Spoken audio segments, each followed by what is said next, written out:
तो कहा कि ठीक है भाई, इसको बुलाओ, दरबार में बुलाओ, उसका देखते हैं क्या उसका क्या विद्वत्ता है, क्या है वो, क्या उसका नॉलेज है। तो उसको लाया गया। साथ में लोग ये भी बता दिया कि अनफॉर्चुनेटली आज उसका मुंह बंद है,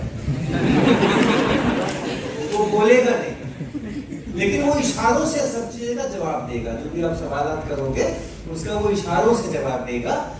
कल चला ही जाने वाला है, एक ही दिन अवेलेबल है, तो क्या करेंगे। तो कहते हैं कि इनके अपने जो विद्वान लोग थे, राजा थे, उन लोगों को कहा गया कि इसको जज करना है, इससे सवाल पूछो, इसको जज करना है। तो उन लोगों ने कुछ कुछ सवाल पूछे, अब उनको बोलना तो था नहीं, तो उन्होंने कुछ इशारे में कुछ जवाब दिया और उसका इंटरप्रिटेशन किया। इनका जो ये ग्रुप जो इनको लेकर के आया था कालिदास ने, उसने उसका इंटरप्रिटेशन किया। तो एक मुझे याद है, कई सारे जो मैंने बहुत बचपन में ये कहानी सुनी थी, तो कई सारे उसके बताए गए थे मुझे, लेकिन एक मुझे याद है कि लोगों ने एक प्रश्न पूछा कि ये ब्रह्म जो है, ये ब्रह्मांड जो है, ईश्वर जो है, ईश्वरीय सत्ता जो है, वो एक है, ऐसा करके, ऐसे आप कैसे आप बता सकते हो कि ये एक है, ऐसे करके लोगों ने सवाल उनके सामने में रखा। और कालिदास को समझ में आया कि ऐसे कैसे कर रहे हैं ये लोग, बोल रहे हैं तुम्हारी एक आंख फोड़ देंगे। तो इन्होंने दो उंगली दिखाई कि तुम्हारी दोनों आंख फोड़। और फिर इंटरप्रिटेशन करने वाले जो लोग थे, वाह वाह वाह वाह वाह वाह वाह करके बताए कि देखो कि ये कहते हैं कि नहीं, वो एक सत्ता नहीं है, वो हमेशा हर चीज के दो पहलू होते हैं, किसी चीज का एक पहलू नहीं होता है, हर चीज के दो पहलू होते हैं। तो अगर आपके अंदर में वो सत्य गुण है, तो उसका आपके अंदर में तम गुण भी हर एक आदमी इंसान के अंदर में होता है, इसलिए पूरा ब्रह्मांड जो है इस दो चीजों से चलता है, ऐसा कालिदास कहते हैं। तो मुझे लगता है कि मैं वही कालिदास हूँ।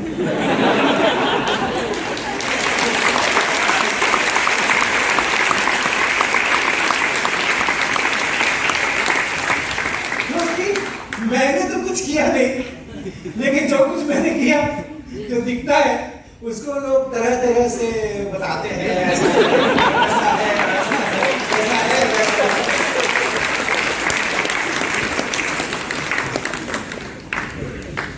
मेरी जो बहुत सिंपल सी कहानी है, कोई कॉम्प्लिकेशन है ही नहीं उसके अंदर में, तो कोई ज्यादा ट्विस्ट भी नहीं है। और सर ने जो कैटेगरी की बात कही, पता नहीं वही है जैसा इंटरप्रेट करना चाहोगे। तो जैसे जैसे हमारी जर्नी हुई है उसका थोड़ा सा हम यहाँ वर्णन करेंगे। और खास करके अब जब हम एनालाइज करते हैं ना, तो मुझे लगता है कि ये जो सारे लोग, हिंदुस्तान के सारे लोग, केवल स्टूडेंट्स ही नहीं, स्टूडेंट्स तो है कि वो तो मेरे हैं, वो तो अपने ही है, लेकिन जो मेरे स्टूडेंट्स नहीं रहे हैं, जिन्होंने फिजिक्स नहीं पढ़ी है, ऐसे लोग भी मेरे हैं। और इसका मेरे को बहुत बार अनुभव आता है, अगर कहीं प्रसंग आएगा तब बताऊंगा। तो ये जो पूरा सब कुछ ऐसा हुआ है, ये मेरे लिए भी एक रिसर्च का विषय है, कैसा कैसे हुआ है। मुझे पता नहीं ऐसा कैसे हुआ है, लेकिन हुआ, ऑब्जर्वेशन है, डेटा है, डेटा तो है, पक्के डेटा है, उसमें कोई शक नहीं है, और उसको लिखना है, उसका इंटरप्रिटेशन। तो उस क्रम के अंदर में नेचुरल वे में कुछ डिसीजंस ऐसे हमने लिए जिसको अमूमन लोग कहेंगे कि ये बहुत रॉन्ग डिसीजन होता है, रॉन्ग डिसीजन है, और आगे की कहानी अगर नहीं मालूम हो और ऐसी परिस्थिति हो कि ऐसा क्या करना है, तो लोग जो साधारणतः डिसीजन नहीं लेंगे, कई बार मैंने वैसे डिसीजन लिए हैं। तो वो तो आप देखिए, पहले अध्याय से शुरू करते हैं। तो जो पहली कथा है वो हमारे स्कूल के जीवन की, ये उसी समय की मेरा ही चित्र है, ओरिजिनल, इंटरनेट से लेकर लगाया हुआ नहीं है, ओरिजिनल चित्र है और बहुत दुर्लभ चित्र है, क्योंकि ये 1960s का चित्र है। ये 1960s का चित्र है। मैं 1952 में यहाँ अवतरित हुआ था। 12-13 साल की उम्र का चित्र है, जबकि मैंने पहली बार स्कूल में एडमिशन लिया था, उस समय का ये फोटो है, 10-11 साल की फोटो रही होगी। और उस समय में 60s के अंदर में कहाँ कैमरा और कहाँ फोटो, वो तो कभी कभी साल 6 महीने में कभी किसी कोई आए, कोई कुछ हुआ, कुछ इवेंट हुआ, कुछ फोटो खिंच गई तो खिंच गई, और उसके बाद उसको हार्ड कॉपी ही होती थी, उसको एल्बम में लगा के सुरक्षित रखा जाता था। तो 50 साल के बाद, 55 साल के बाद भी वो मुझे मिल गई और मैं उसका फोटो यहाँ लगा पाया, इसीलिए ये बहुत दुर्लभ चित्र है। तो मेरे स्कूल के अंदर में मेरा जो, जैसे भी हमने कहा कि ये जो आप फोटो देख रहे हैं, ये हमारे उस समय का फोटो है जबकि हम पहली बार स्कूल में गए थे। इसके अंदर पहली बार हम स्कूल में गए तो ये भी एक अनकॉमन टाइप का ही, वो मेरा डिसीजन नहीं था, वो मेरे पेरेंट्स का डिसीजन था कि इनको घर में रखना है, इनको स्कूल नहीं जाने देना है, और घर के अंदर कोई होम स्कूलिंग कराई जा रही थी, ऐसा भी नहीं था। वो 10 साल हमारे जो है ना, वो क्या क्या किए जा रहे थे। आज के इसमें बोलोगे, आज के सिचुएशन में अगर कोई घर में किसी बच्चे को बिठाए और उसको पढ़ाने के कोई अलग से व्यवस्था नहीं करे, आजकल होम स्कूलिंग एक अलग शब्द चला गया है, वैसा कुछ नहीं, बस हो खेलो कूदो। जो थोड़ा बहुत बड़े लोगों को पता है, हंसते गाते खेलते, शाम को खेल करते समय में, रात को सोते समय में कुछ स्टोरी बता देंगे, कुछ मैथमेटिक्स उनको आता हो तो हमें भी बता देंगे, कुछ लैंग्वेज आती होगी तो हमें भी बता देंगे। ऐसा 10 साल तक अगर किसी बच्चे को घर में रखें तो उसको क्या बोलेंगे? तो लेकिन मेरे साथ ऐसा ही किया गया, और मैं वाकई शायद ये यहीं से मेरी इसकी शुरुआत हो गई थी कि सब लोग जिसको कहते हैं कि ऐसा नहीं करना चाहिए, बहुत गलत काम है, मैं वही करता हूँ। उसकी शुरुआत शायद यहीं से हुई थी। तो 10 साल तक मैंने स्कूलिंग कहीं नहीं किया, और उसका एक बहुत बड़ा फायदा, अब मैं जब एनालिसिस करता हूँ तो मैं बहुत बड़ा फायदा उसका पाता हूँ।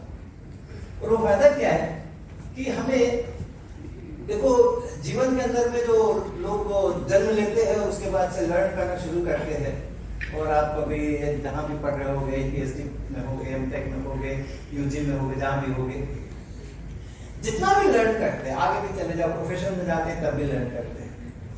जो सबसे स्टीप लर्निंग ग्राफ होते हैं, सबसे कुछ लोग यहाँ बैठ सकते हैं चाहे तो, बहुत ज्यादा रश हो कितना स्टेज तुम लोग का, इतना मेरा।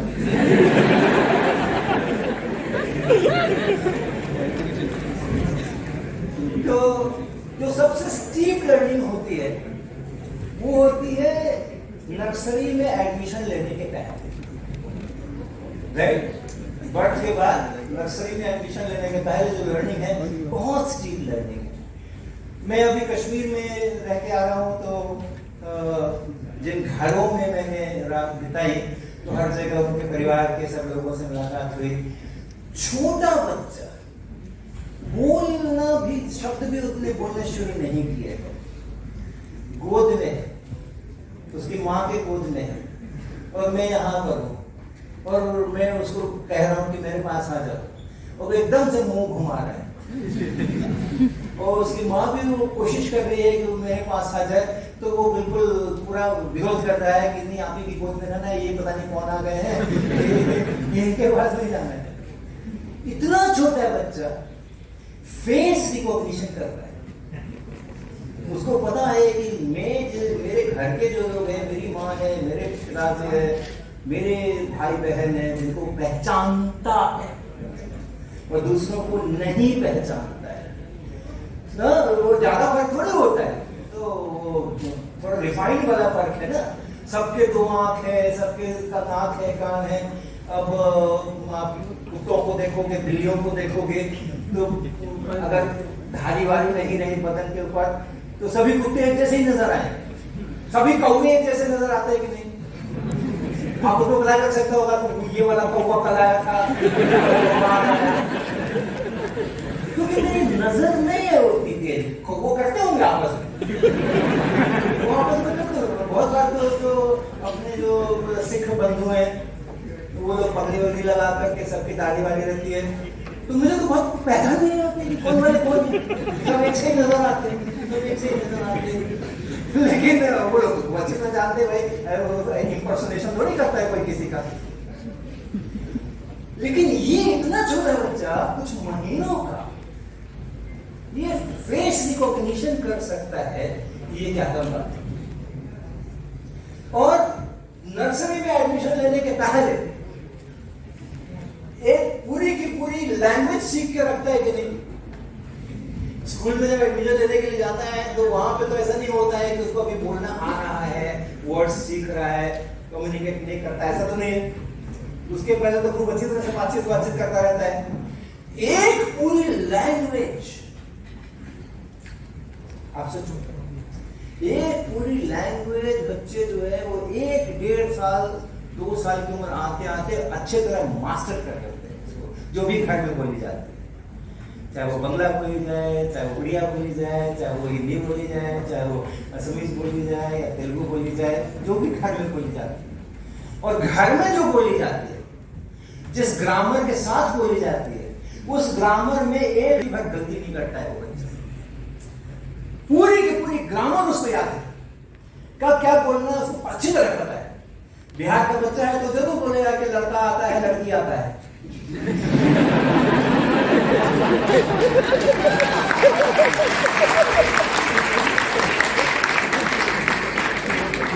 अरे क्या बताएं सर, वहां तो हॉल के अंदर में 1000 लड़का बैठा हुआ था। तो जो भी भाषा आप बोलते हैं वही उसकी ग्रामर है, लेकिन जो भी ग्रामर है उसका एकदम प्योर फॉर्म में एक अक्षर उसको याद है, एक रूल उसको याद है। वो बच्चा वही ग्रामर बोलता है, वही लैंग्वेज बोलता है, और पंक्चुएशंस वगैरह हर चीज बिल्कुल। और जो सेंटेंसेस का कंस्ट्रक्शन होता है, पहले सब्जेक्ट आएगा, बाद में ऑब्जेक्ट आएगा, बीच में कुछ और आएगा। वो आपको सिखाया जाता है ना ग्रामर पढ़ते थे। कहते हैं ना, नाउन जो सब्जेक्ट है वो पहले लाओ, वर्ब उसके बाद में लाओ, और एडजेक्टिव यहाँ लाओ वहां लाओ, सिखाते हैं ना। लेकिन उस बच्चे को कोई नहीं सिखाता है, और वो सही ऑर्डर के अंदर में अपने सेंटेंस फॉर्मुलेट करता है। कभी गलत नहीं करता, ये नहीं कि वर्ब पहले ले आएगा एडजेक्टिव उसके बाद वो शफल नहीं करेगा कभी भी। इतना सारा चीज वो फर्स्ट 3 इयर्स के अंदर में सीखता है। और आप सोचोगे कि वो साइंस नहीं सीखता है तो बहुत बड़ी गलती करोगे। उसको न्यूटन के 3 नियम बताओ।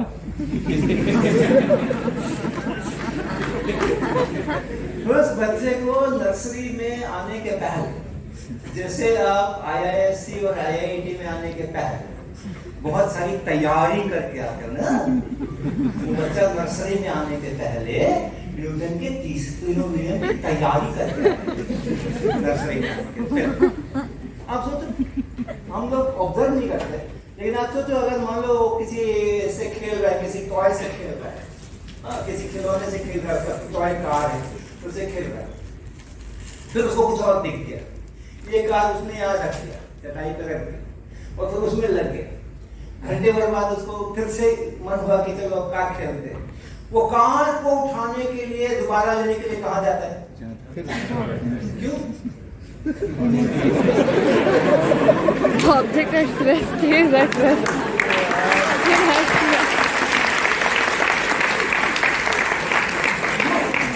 वहीं पर जाता है जहां उसने रखा था।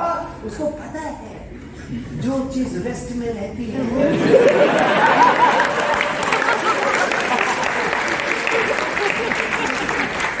रेस्ट में ही रहती है, वो हिल नहीं सकती है वो। जब तक आगे भी है ना,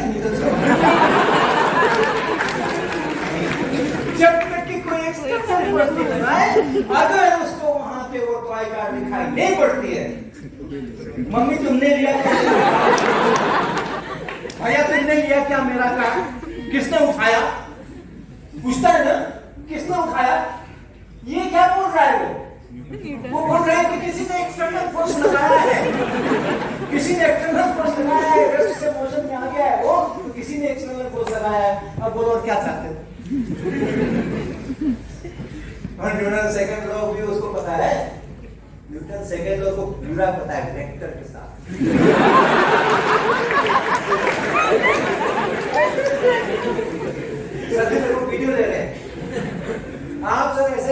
लगा दीजिएगा। और एक बच्चे को जो अभी स्कूल जाना जिसने शुरू नहीं किया है, उसको खड़ा कर दीजिएगा गार्डन के अंदर में, और आप खड़े हो जाएगा, पेरेंट खड़े हो जाए, कोई भी भाई कोई भी खड़ा हो जाए, उसका बॉल खेलेंगे। मान लो मैं यहाँ खड़ा हूँ और ये बच्चा जो है यहाँ खड़ा है, और एक बॉल है इसके हाथ में, और मैं उधर से बोल रहा हूँ हाँ फेंको फेंको फेंको फेंको फेंको फेंको, पकड़ूंगा मैं पकड़ूंगा। अब ये बच्चा जो है ये उस बॉल को उसकी तरफ फेंकता है, फेंकने के लिए क्या करता है, हाथ से फोर्स लगाता है। तो अगर उसको उधर की तरफ फेंकना है तो अभी इधर की तरफ फोर्स लगाता है क्या? नहीं लगाता ना। ऊपर की तरफ ऐसे करके ऐसे फेंकता है क्या? नहीं ना। पीछे की तरफ फेंकता है? नहीं ना। आप जिधर खड़े हो, हाथ ऐसे करके आप जिधर खड़े हो पकड़ने के लिए, उसी डायरेक्शन में फोर्स लगाता है कि नहीं लगाता है? अब बताओ, जिधर एक्सेलरेशन प्रोड्यूस करना है ठीक उसी डायरेक्शन में फोर्स लगाना पड़ेगा। ये पता है कि नहीं है? तो वेक्टर फॉर्म आया, एफ ऊपर में एरो,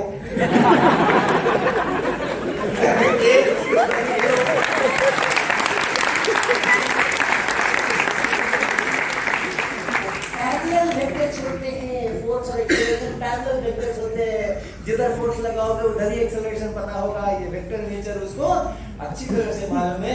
जिधर उसको फेंकना होता है उधर ही की तरफ अपने हाथ से वो फोर्स लगाए।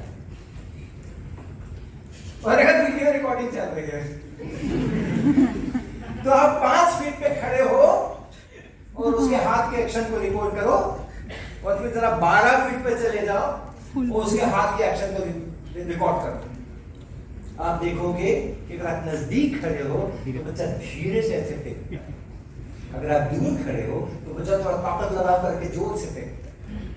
खेल लेते हैं ना बच्चे, 3 साल के तो इतना खेल लेते हैं, बहुत मजे से खेल लेते हैं। अब ये क्या हुआ, अब मैग्नीट्यूड पर आ गए। ज्यादा एक्सेलरेशन चाहिए, ज्यादा स्पीड क्रिएट करनी है। पहले तो ये पता है कि अगर ज्यादा डिस्टेंस जाना है उसको तो ज्यादा स्पीड क्रिएट करनी पड़ेगी। तो स्पीड में और डिस्टेंस में जो रिश्ता है वो भी पता है, वो भी प्रोपोर्शनलिटी का रिश्ता पता है। और ज्यादा स्पीड करनी पड़ेगी, मतलब ज्यादा एक्सेलरेशन देना पड़ेगा, तो उसके लिए ज्यादा फोर्स लगाना पड़ेगा। तो ये भी है कि मैग्नीट्यूड में ज्यादा एक्सेलरेशन के लिए ज्यादा फोर्स लगाना पड़ता है, ये भी उसको पता है ना। और अगर आपने उसको एक टेनिस बॉल देकर रखी हुई है और एक भारी घर में कोई लोहे का गोला है वो देके रखा हुआ है, फेंको, वहां भी आप देखोगे कि अगर भारी वाला रहेगा तो ज्यादा फोर्स लगा करके कोशिश करता है। मास के प्रोपोर्शनल ये भी पता है। एक्सेलरेशन के प्रोपोर्शन फोर्स लगाना है ये भी पता है, मास के प्रोपोर्शन फोर्स लगाना है ये भी पता है, जिधर एक्सेलरेशन चाहिए उधर भी फोर्स लगाना है ये भी पता है। और क्या चाहिए आपको? से कह रहा हूं मैं, वो एकदम पूरा पढ़ के आया। आप टेस्ट ले लो उसका, टेस्ट ले लो, फर्स्ट लो, सेकंड लो, थर्ड लो, और थर्ड लो में तो कुछ कहने नहीं।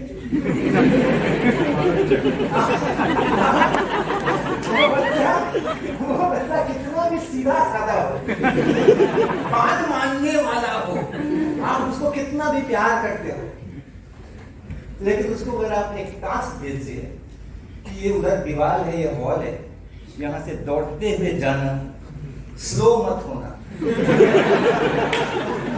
स्लो मत होना, और दीवार में जैसे दौड़ रहे वैसे ही जाता कि सिर्फ दे मार, वो करेगा क्या? नहीं करेगा, पहले तो चलेगा ही, फिर आप ज्यादा आंख दिखाओगे तो चलना शुरू करेगा, धीरे धीरे चलेगा, फिर तेज अगर चला भी तो दीवार के पास जाते एकदम डिसलरेट करेगा, और भी वैसा हट हिट नहीं करेगा। क्यों? उसको पता है मैं जितनी जोर से अपना सिर मारूंगा दीवार पे,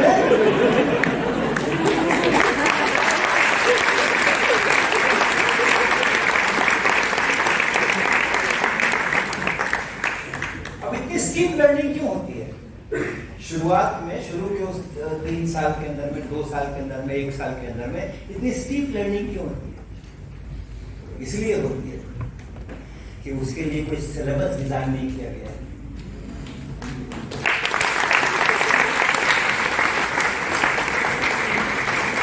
उसके लिए कोई टाइम टेबल डिजाइन नहीं किया गया है, उसके लिए कोई इवैल्यूएशन का असेसमेंट का सिस्टम डिजाइन नहीं किया गया। लर्निंग बहुत फास्ट है, ये नेचुरल प्रोसेस ऑफ लर्निंग है इंसान का, ये इंसान का नेचुरल प्रोसेस ऑफ लर्निंग है। और नेचुरल प्रोसेस से अगर वो लर्न करता है तो सबसे फास्ट लर्न करता है। और स्कूल में आने के बाद क्या करते हैं, एक कमरा डेफिनेट कर देते हैं, साल भर इसी कमरे में आके पढ़ाई करते, है ना। वो जो अपने महात्मा बुद्ध थे, उन्होंने बहुत जगह घूम घूम करके ज्ञान प्राप्त करने की कोशिश की, लेकिन बोध गया में उस पर्टिकुलर पेड़ के नीचे जब वो बैठे तभी उनको ज्ञान प्राप्त हुआ, बाहर घूमने से ज्ञान प्राप्त नहीं हुआ। ये तुम्हारा क्लासरूम है, इसी में बैठोगे तो तुमको ज्ञान प्राप्त होगा, बाहर घूमने से ज्ञान प्राप्त नहीं। हम यहां से शुरुआत करते हैं, पीरियड्स डिसाइड करते हैं, 8 to 8:50 this is your English period. इसमें आपको अंग्रेजी सीखनी है, मैथ नहीं सीखना, कलर्स के बारे में नहीं सोचना और कुछ नहीं करना है, मैथ सीखना है। मैथ का पीरियड है, इंग्लिश का पीरियड है, सोशल साइंस का पीरियड है। हमने वो जब साइंस पढ़ाने जाते हैं तो एक लेबोरेटरी नाम की जगह पर उनको लेकर के जाते हैं, जहां कुछ ऐसी चीजें लटकी रहती है, पड़ी रहती है, जो उनको लगता है कि हम किसी दूसरी दुनिया में आए, ये तो कभी देखी नहीं थी। और कुछ लाल पीली बत्तियां होंगी, कुछ डायल्स होंगे, कुछ इधर ऐसा वैसा नंबर लिखा होगा, कुछ पता नहीं क्या क्या लगा पड़ा होगा। हीट का एक्सपेरिमेंट कर रहे होंगे तो उसके लिए भी एक अलग अजीब सा बर्तन रखा होगा पानी भर करके। लाइट का एक्सपेरिमेंट करेंगे तो उसके लिए भी विचित्र किस्म की व्यवस्थाएं होंगी। तो उसको वो साइंस की ट्रेनिंग कहते हैं। तो ये जो इतना सारा रेजिमेंटेशन है, टाइम का, टाइम टेबल का, रोजाना की टाइम टेबल का, और जो एनुअल वाला है वो भी, इतने महीने के बाद पहला एग्जाम, इतने महीने का दूसरा एग्जाम, और अगर नहीं पास किए तो फिर से पढ़ो, फिर से दो। हम अपने बच्चे को कभी नहीं कहते, 2 साल के 1.5 साल के बच्चे को कभी नहीं कहते 1.5 साल 18 महीने का हो गए, तुम्हें अभी 2 के बाद 3 से गुना करना नहीं आता, तुम्हारा तो टर्म खत्म हो रहा है जुलाई।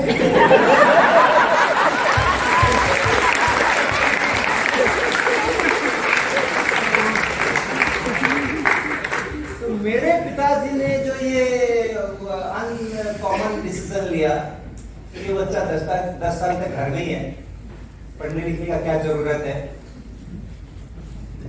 इन्होंने मेरे को अपॉर्चुनिटी दिया कि मैं उस नेचुरल लर्निंग वाले स्पेस पर 3 साल नहीं 10 साल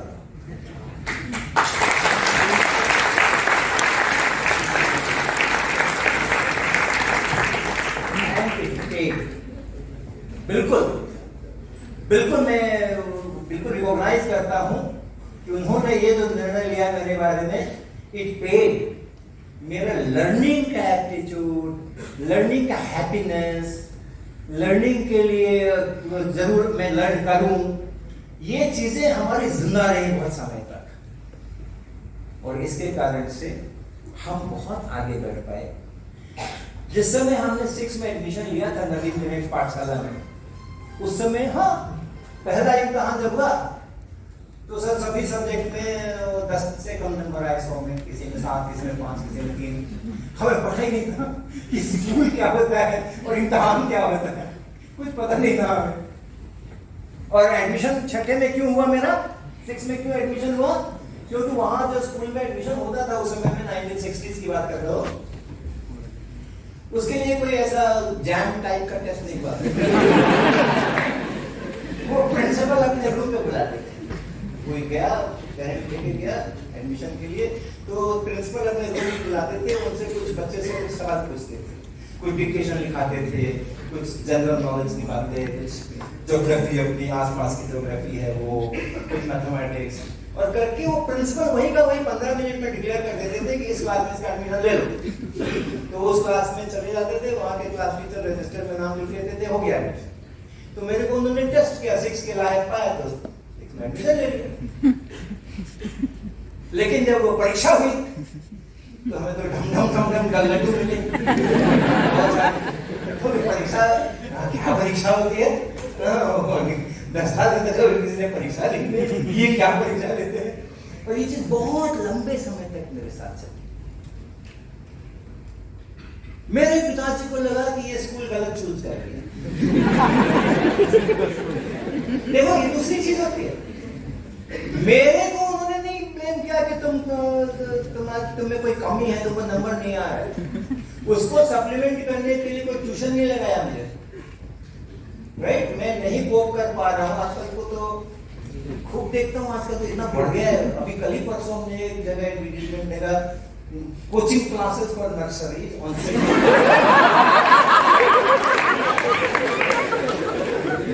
आगे नीचे लिखा है coaching classes for nursery students based on CBSE pattern.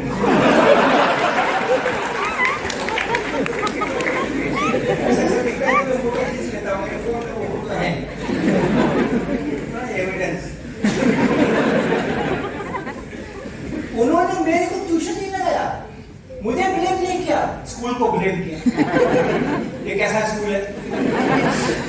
मेरे बच्चे को, इतने होशियार बच्चे को ये कम नंबर देता है। ओके, तो दूसरे स्कूल में लेके चले गए।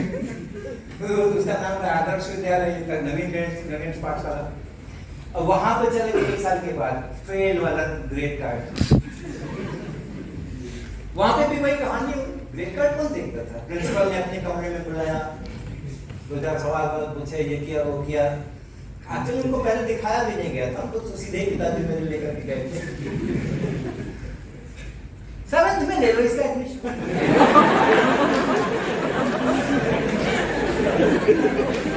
तो 7th में एडमिशन हो गया भाई, 7th में एडमिशन हो गया।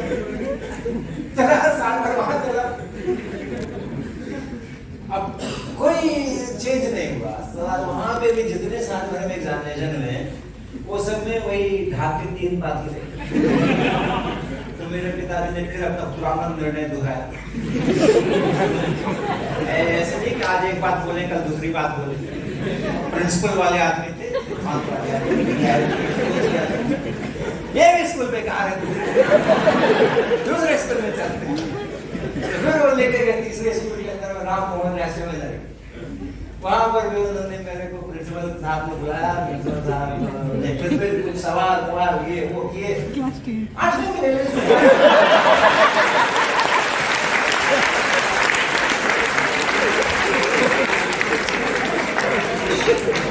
क्या मतलब निकल रहा है? क्या मतलब निकल रहा है? मेरी लर्निंग हो रही थी, मेरी लर्निंग हो रही थी, एग्जामिनेशन में नंबर नहीं मिल रहे। लर्न करना, चीजें सीखना और इम्तिहान में नंबर लाना, इसके बीच का कोरिलेशन फैक्टर बहुत थोड़ा सा होता है, ओनली स्लाइटली।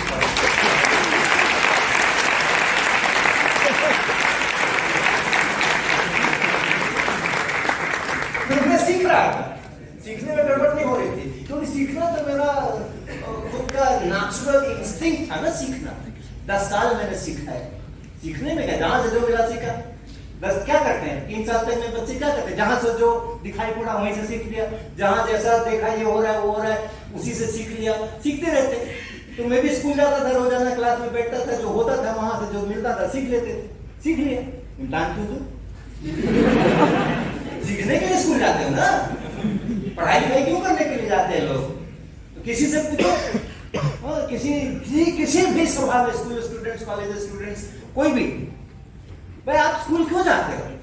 सब ही बताएंगे, ज्ञान प्राप्त करने के लिए। हम कुछ कंट्रीब्यूट करना चाहते हैं, वगैरह वगैरह बोलेंगे। कोई नहीं बोलेगा कि इम्तिहान के लिए जाते, नंबर लाने के लिए जाते सब नंबर लाने के लिए। लेकिन मेरे साथ सब उल्टा था, मुझे तो सीखने का जब मौका मिला था, आज ये सीख लिया। और इम्तिहान देने के लिए बोलोगे तो फालतू काम है, ये सब तुम जानो होगा, हमें क्या मालूम।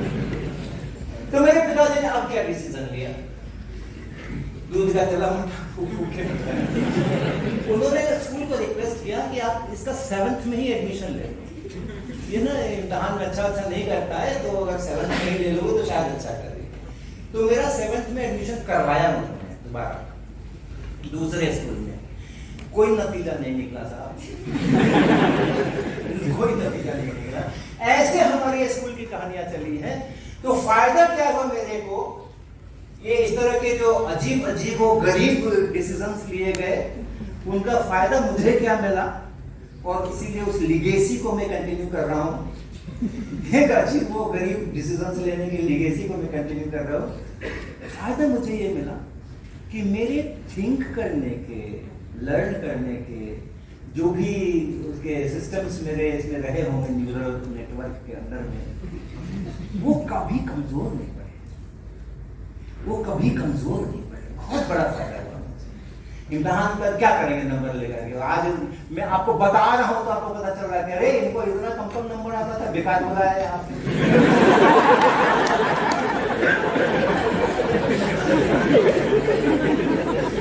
लेकिन बुलाने के पहले नहीं बताया था इनको, पता नहीं बुलाते कि नहीं बुलाते।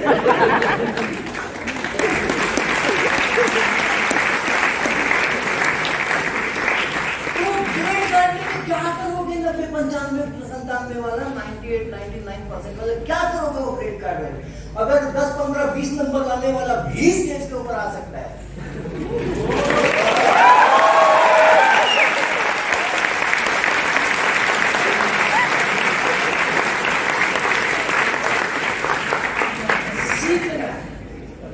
सीखना नई चीजें सीखना है और नई चीजें क्रिएट करना। अगर सीख लोगे ना, और उसके बाद कोई प्रेशर ये नहीं रहेगा कि इसके लिए आपको ये टर्म पेपर जमा करना है, ये बीटीपी प्रोजेक्ट है, ये फलाना है, इसका ये डेडलाइन आ गया, ये फलाना हो गया, ये सब नहीं रहेगा। तो आप जब सीख लोगे चीजों को, तो आप सीख करके खुश नहीं रहोगे, जो सीखा है उसका यूज करोगे, तब फिर आप नई चीजें क्रिएट करोगे। नई चीजें क्रिएट करना ये किसी भी प्रोफेशन के लिए उसका एप्टीट्यूड होना कि मैं कुछ नया क्रिएट करूं, वो किसी भी प्रोफेशन में आप रहो वही आपको एक्सेल कराएगा। आप यहां से चाहे जैसी डिग्री ले लो, लेकिन आगे जो 30, 40, 35 साल, 40 साल, 45 साल, 50 साल आपको प्रोफेशन में रहना है, वहां पर आपका कोई ये सब काम नहीं आने वाला है। ये सब क्या आप ग्रेजुएट लेते से कोई मतलब नहीं है। वहां पे आप क्या नया सोच सकते हैं जो दूसरे नहीं सोच रहे हैं, वो एकदम से आपको जंप कराता है लैडर के ऊपर। तो वो सारी चीजें हमने यहाँ पर वो चलाई। तो ये हमारा स्कूल जीवन का इतिहास है। और इम्तिहान पास करने में क्या है, जिस दिन तय कर लेंगे कि करना है तो कर लेंगे तो कर लिया ना। क्लास 10 आते आते, क्लास 10 आते आते हमने फर्स्ट डिवीजन में अपना हाई स्कूल पास किया, 64% मार्क्स।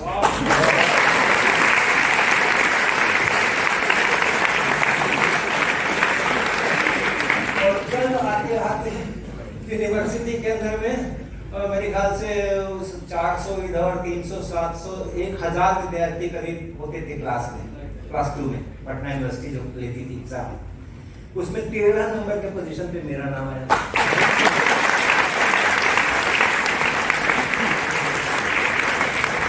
जो काम 5 साल में हो सकता है उसके लिए क्यों बच्चे का 12 साल बर्बाद करते हैं?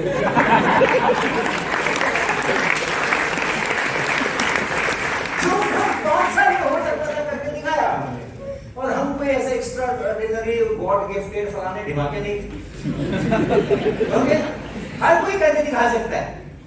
उसको नेचुरल वे से लर्निंग से उसको डिबार मत करो, उसको नेचुरल वे से लर्न करके मैक्सिमम मौका दो, कोई भी करके दिखा सकता है। तो ये हमारा इसकी कथा रखी, और जो डिसीजंस थे वो उस प्रकार के थे। अंग्रेजी मुझे कभी किसी ने नहीं पढ़ाई, और इसलिए हमें अंग्रेजी अभी भी नहीं आती है। IIT में 23 साल कट गए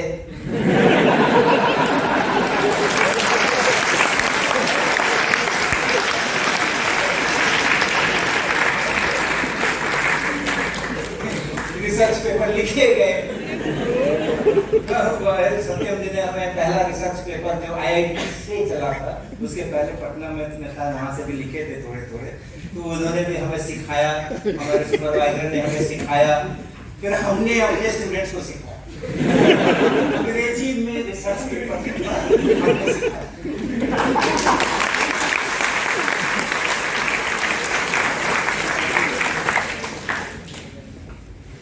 तो ये सब, ये देखो कितने, ये बच्चा कितने लर्न कर रहा है, बहुत मजे। ये बच्चा है जो अपने यहाँ आप मिले हो, पता नहीं गए थे, तो रंजीत करके हमारे यहाँ एक व्यक्ति काम कर रहे हैं हमारे शिक्षा विभाग के अंदर में, और उसके पिताजी रिक्शा चलाते थे पहले, अब वो बागवानी का काम करते हैं। उनका बेटे है रंजीत, और उनका बेटा है ये अभी जस्ट इसने नर्सरी में जाना शुरू किया है, और उसके पिताजी बहुत कीनली उसको ऑब्जर्व कर रहे हैं, ये डीरेल ना हो जाए स्कूल जाकर। जब तक उनके बस चला तब तक उन्होंने डिले किया इसको स्कूल में एडमिशन कराना, लेकिन फिर मम्मी का प्रेशर, अभी उसको स्कूल देना शुरू किया है, बट इज वेरी की ही नोज, क्योंकि उसका अपना भी, उसने कभी स्कूल के सिस्टम को फॉलो नहीं किया है, कभी भी डिफाइन किया है, उसको मन में नहीं लगता था। But it such a competent person, such a competent person. मेरे सारा जितना एक्सपेरिमेंट हम लोग बनाते, 600 एक्सपेरिमेंट किया आपने मान ली, वो 600 का बढ़ के अब शायद 1200 हो चुका होगा।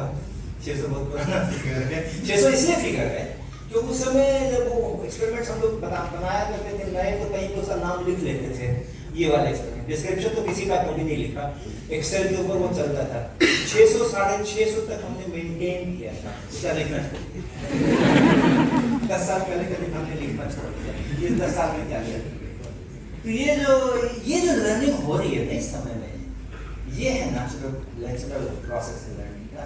इससे जितना नजदीक रहोगे, मैं कहता हूँ अपने सिस्टम में भी, हमें पता है कि स्कूल कॉलेज के सिस्टम में हम ऐसा नहीं कर सकते जैसा मेरे साथ हुआ है, वैसा नहीं कर सकते। स्पेशली आपने तो 10 बरस के बाद भी तो हमें उस सिस्टम में जाना ही पड़ा था ना, और उस सिस्टम से ही तो निकल करके फिर हम आए हैं, तो ठीक है वो। लेकिन इस सिस्टम में भी क्या 5% की गुंजाइश है? ये जो नेचुरल खुद से लर्न करना है, सिचुएशन से लर्न करना है, कोई बताने वाला नहीं है, कोई उसका इम्तिहान नहीं होने वाला। लेकिन लर्निंग का एंजॉयमेंट मिलना चाहिए, इसकी व्यवस्था संस्थान कर सकता है। 5%, 10%, 15%, कितना कर सकता है? जितना आप इस नेचुरल प्रोसेस ऑफ लर्निंग को एमलगमेट करा सकेंगे अपने सिस्टम में, उतना ही हमारी जो क्वालिटी है वो बढ़ेगी। ओके, तो अब दूसरी कथा है कॉलेज के टाइम का जो जीवन है हमारा। ये भी मैं ही हूँ, ये जो सूखा हुआ चेहरा ये भी मैं ही हूँ। तो मेरा उस समय वजन 44 kg हुआ करता था। डिग्री ले रहे थे, आए मास्टर की जब डिग्री ले रहे थे उस समय। एक बार जब मैंने पटना यूनिवर्सिटी लेक्चर ज्वाइन किया, तो वहाँ रिफ्रेशर कोर्स चल रहा था कोई, मैं उसमें गया था एज रिसोर्स पर्सन। तो उसके 7-8 साल के बाद कोई दूसरा रिसोर्स पर्सन ये हुआ, ये जब दूसरा इस तरह का क्लास जब हुआ, तो फिर से मैं 6-7 साल के बाद गया, तो एक सज्जन मेरे को मिले और उन्होंने कहा कि आप जब पिछली बार आए थे क्लास उस साल के अंदर में, तो हमने उस कोर्स में भाग लिया था। तो वो मैं पटना भी गया था अभी कुछ दिन पहले, नहीं उस समय में, उसी समय में जो 6 साल पहले वाला कोर्स था, उस समय में पटना भी गया था। और फिर उन्होंने बताया कि वहाँ एक और वर्मा जी है, बहुत बदमाश जी है, दुबले पतले से। तो हमको एक बताया, हमने उनको बताया कि दुबला पतला कोई वर्मा जी वहाँ नहीं है, जो दुबला पतला था वही मोटा था जाओ।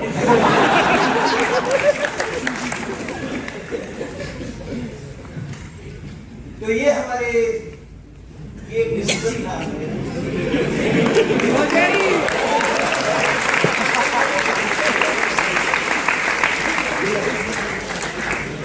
प्रैक्टिकल बातें मैं बहुत करता हूँ, प्रैक्टिकल बातें नहीं जिंदगी आराम से गुजरती अगर इंजीनियरिंग लाइन में जाते, वहाँ जॉब अच्छे मिलते हैं, सैलरी ज़्यादा मिलती हैं।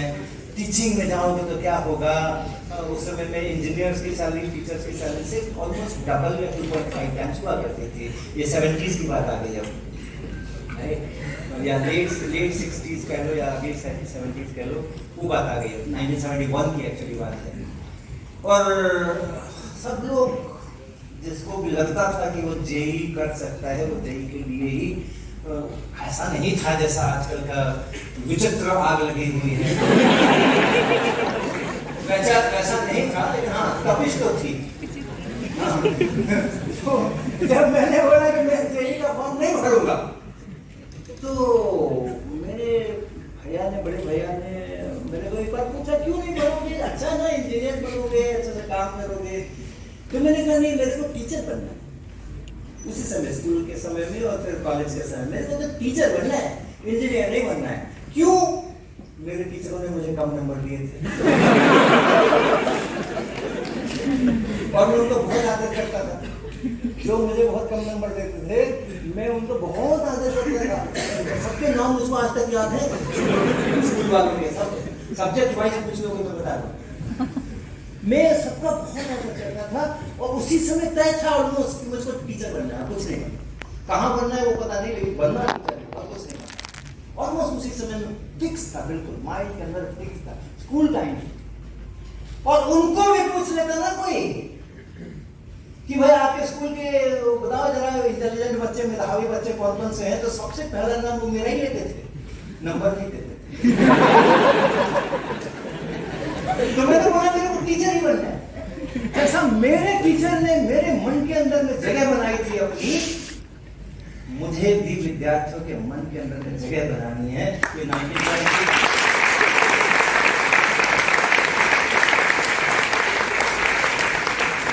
1971 का डिसीजन है। जैसे मेरे स्कूल के टीचर्स ने मेरे मन में अपनी जगह बनाई हुई है, मैं भी अपने विद्यार्थियों के बीच में ऐसी जगह उनके मन में बनाऊंगा। ये 1971 का डिसीजन था मेरा, और वो बनाने के लिए मुझे टीचर बनना पड़ेगा। इंजीनियर होकर के वो काम नहीं कर सकता हूं, इसलिए मैं जेई का फॉर्म नहीं भरूंगा। मैंने नहीं भरा। करो, अपने मन का करो, अपने मन के बादशाह हम खुद है, राइट? अब आईआईटी में आ गए, ये कॉलेज डेज चल रहे हैं अभी, तो आईआईटी के अंदर में एमएससी के लिए एडमिशन हो गया। उस समय तो हमने मना कर दिया था, जेई नहीं करना है, इंजीनियर नहीं बनना है। उस समय ये पता भी नहीं था कि वहाँ पे एक 5 ईयर इंटीग्रेटेड एमएससी भी होती है। हम तो यही जानते थे वहाँ सब इंजीनियर ही बनते हैं। बीएससी के बाद थोड़ा बढ़ा, जनरल नॉलेज बढ़ा, तो पता चला कि आईआईटी केवल इंजीनियरिंग के लिए नहीं होती है, प्योर साइंसेस के लिए भी होती है। तो हमने कहा हाँ, तब चल सकते हैं, चल सकते हैं, अभी टीचर बनने का चांस है। तो मैंने वो दिया, उनका रिटन टेस्ट दिया। हर आईआईटी का अपना अपना अलग अलग होता था उस समय, और हमने करके और उसमें क्वालिफाई हो गया। फिर इंटरव्यू के लिए पहुंचे, 7-8 लोग बड़े आईआईटी के प्रोफेसर लोग बैठ करके मेरा इंटरव्यू लिए, उसमें भी पास हो गए। लिस्ट में नाम छप गया कि हाँ इनका सिलेक्शन हुआ है, तो उसमें मेरा नाम आ गया पहले ही उसके अंदर में। वो जमाना था 1975। 1975 में मैंने एडमिशन लिया था एमएससी के अंदर में। और जब मैं बीएससी कर रहा था पटना में, उस समय में एक बहुत बड़ा आंदोलन बिहार में चल रहा था और आगे भी फैल रहा था, जिसको हम लोग कहते हैं जेपी मूवमेंट, जयप्रकाश नारायण। और वो इतना बड़ा एजुकेशन था पूरा, और आइडिया था कि जितना करप्शन है और जितना तरह का अनॉमलीज है और सोशल एविल्स हैं, उन सबको खत्म कर देना है और नए बिहार का निर्माण करना है वगैरह वगैरह। उसकी स्टूडेंट्स यूनियन जो थी हमारी यूनिवर्सिटीज की, उन लोगों ने उसको किया था सारा, और जयप्रकाश नारायण उसके लीडर हुआ करते थे। तो उसमें भी झंडा लेकर के चल यहाँ धरना देना है, वहाँ से करना है, ये करना है, भाषण भी देख ही रहे हो।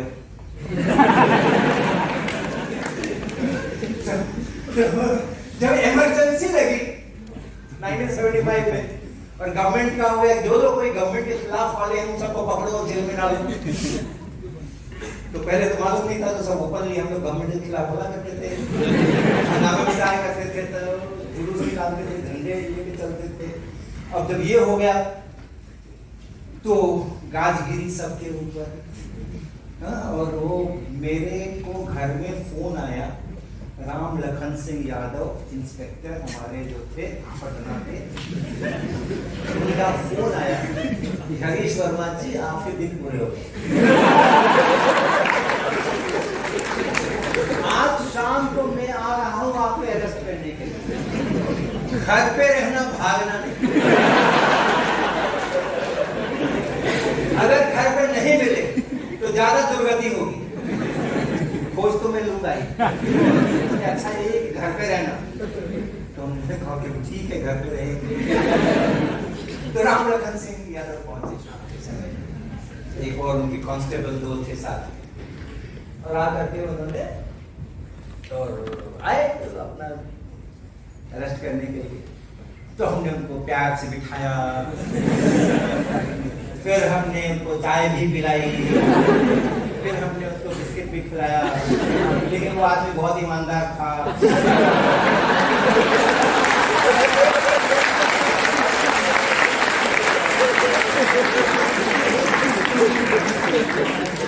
चाय बिस्किट का कोई असर नहीं हुआ, पूरा चाय खत्म हो गया।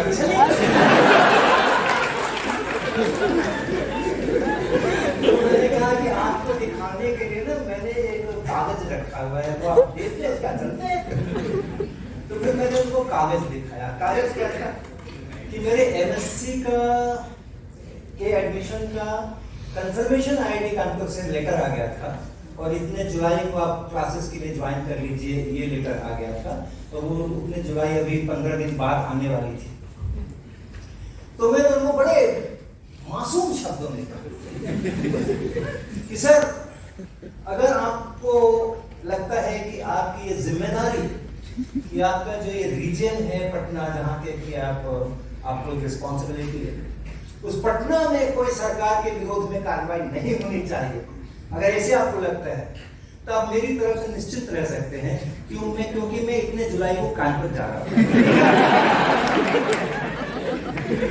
तो मेरे तरफ से आप निश्चित रह सकते हैं, कानपुर की जाके मुझे जो करना होगा करूंगा, कानपुर वाले समझेंगे, आपकी तो कोई जिम्मेदारी बनती नहीं है।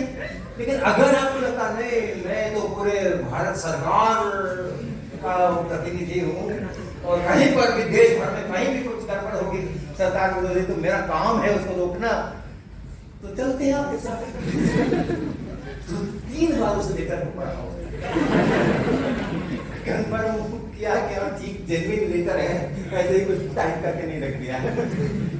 फिर उसका जो हार्डेंड फेस था वो मेल्ट हुआ, फिर वो मुस्कुराया पहली बार इतनी देर के बाद, और उसने कहा कि देखो ये जो अभी हो तुम यहाँ 12-15 दिन घर से बाहर नहीं निकलना, हमें कोई लटपट नहीं चाहिए, कोई मीटिंग नहीं, कुछ नहीं, कोई प्लानिंग नहीं, किसी चीज के अंदर में इन्वॉल्व नहीं होना है, और अगर हो गए तो उसके बाद तो फिर खैर नहीं है। हमने कहा हाँ एकदम नहीं, एकदम नहीं, मेरे को भी बहुत सारे काम रहता है, 2-4 दिन काम करके क्या कर लूंगा। IIT कानपुर में आ गए सब, किसी को पता नहीं, सत्यम जी आप जानते हैं, मतलब हम लोगों को पता है। हम लोगों ने स्टूडेंट्स के ग्रुप्स ने पूरी इमरजेंसी के अंदर में, हमें वहां पर कैसे बन गया पता नहीं, लेकिन करीब 100 स्टूडेंट्स का ग्रुप ऐसा बन गया जिसकी कि पुलिस को, सरकार को और हमारे प्रोफेसर को भनक तक नहीं लगी ऐसा कुछ हो रहा है। कभी कभी ऐसा करना चाहिए, प्रोफेसर को भनक नहीं लगनी चाहिए, हम क्या कर रहे हैं। और हमारा ग्रुप पूरी प्लानिंग के साथ 3 लोग इस गांव में जाएंगे, 3 लोग वहां जाएंगे, 2 लोग वहां जाएंगे, इस बार यहाँ जाएंगे, अगले वीकेंड में वहां जाएंगे, पूरा स्ट्रक्चर्ड प्लान करके। और वहां की ज्योग्राफी पता नहीं थी हम लोगों को, और लोकल लोगों से बात करना बहुत खतरनाक होता था, पता नहीं कौन कहां से किसको क्या इंफॉर्मेशन दे। लेकिन उन सब के अंदर से हम लोगों ने हर एक वीकेंड को हम लोग गायब रहते थे और गाँव में जाकर 3-4 घंटे लोगों को ये समझाते थे कि इमरजेंसी का मतलब क्या होता है, डिक्टेटरशिप का मतलब क्या होता है और डेमोक्रेसी का मतलब क्या होता है।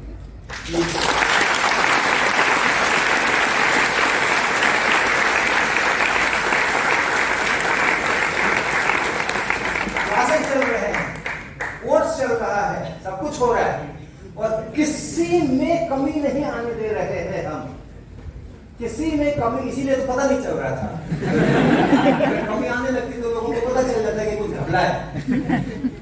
और वो करके हम लोग ऑलमोस्ट पूरे इमरजेंसी के दौरान एक एक गांव में जाके खतरा मोल लेकर के, क्योंकि आप किसी जगह भी नई जगह पर जाओगे उस समय में और ये सब बात करोगे, इमरजेंसी के नुकसान बताओगे और डेमोक्रेसी के फायदे बताओगे।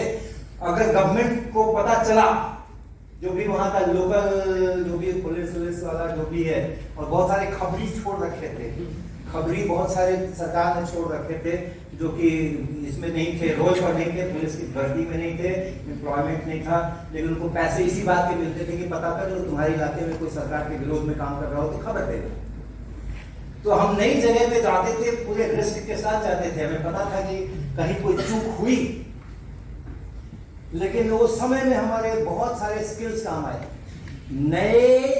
नए प्लानिंग्स कर सकना, हाँ, नई योजनाएं कर सकना, अपनी तरफ कुछ क्रिएट कर सकना, ये स्किल अगर है तो आप बहुत कुछ करोगे।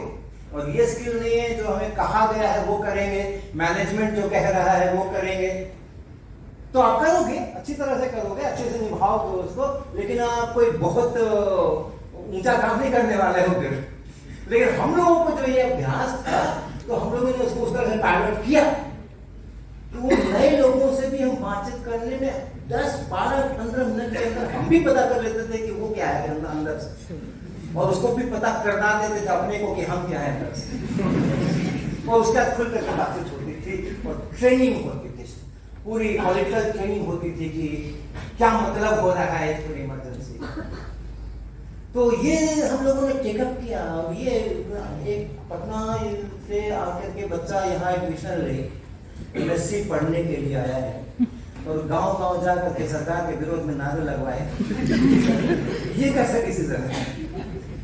लेकिन लिया हम लोगों ने, ऑर्गेनाइज किया, लोगों को, दूसरे स्टूडेंट्स को मोटिवेट किया, ग्रुप बना करके प्लान किया और बाद में जब इमरजेंसी लिफ्ट हुई और इलेक्शन का अनाउंसमेंट हुआ तो ये पूरा ग्रुप अब सामने आ गया।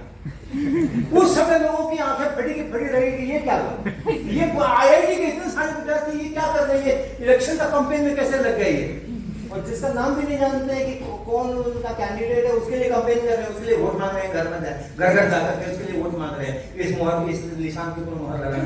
क्या था याद है, जनता पार्टी वाला क्या निशान था याद कर लिया मैंने, हल के, तो हल के ऊपर मुहर लगाना, इसके लिए घर घर जाके गांव जाकर के ओपनली कैंपेन कर रहे हैं। मुझे तो जीत दे दी थी जनता पार्टी वालों ने। उनको पता चला, उनको जब पता चला कि IIT के विद्यार्थी मेरे लिए काम कर रहे हैं,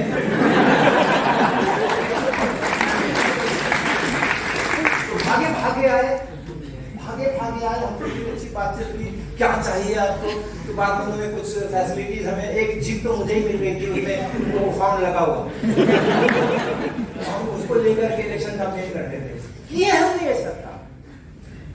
लेकिन ये भी ध्यान रखिएगा कि MSc के पहले सेमेस्टर के अंदर में, दूसरे सेमेस्टर के अंदर में जब ये इमरजेंसी चल रही थी, सभी कोर्सेज में मैंने A लाया, किसी ने B नहीं लाया।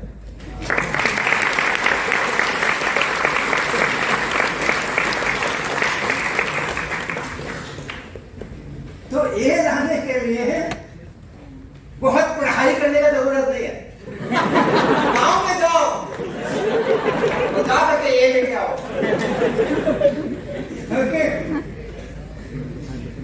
फिर उसी के बाद आ गया कि जैसे कह रहे थे ना, अभी MSc में चूंकि मेरा ग्रेड पॉइंट 9.9 या 10 लगे हैं, वो लास्ट थर्ड सेमेस्टर के अंदर में हमें एक B मिल गया था, जिसके लिए हमने अपने प्रोफेसर से बहुत झगड़ा किया। आप लोग करते हो, जब आपको ग्रेड कम मिलते हैं तो नंबर आपको कम मिलते हैं तो करते हो झगड़ा, तो हम लोग तो कर लेते थे। तो हमने बड़ा झगड़ा किया HS मनी साहब, हमने बड़ा झगड़ा किया, हमसे वो 10 से बस B का B रहे।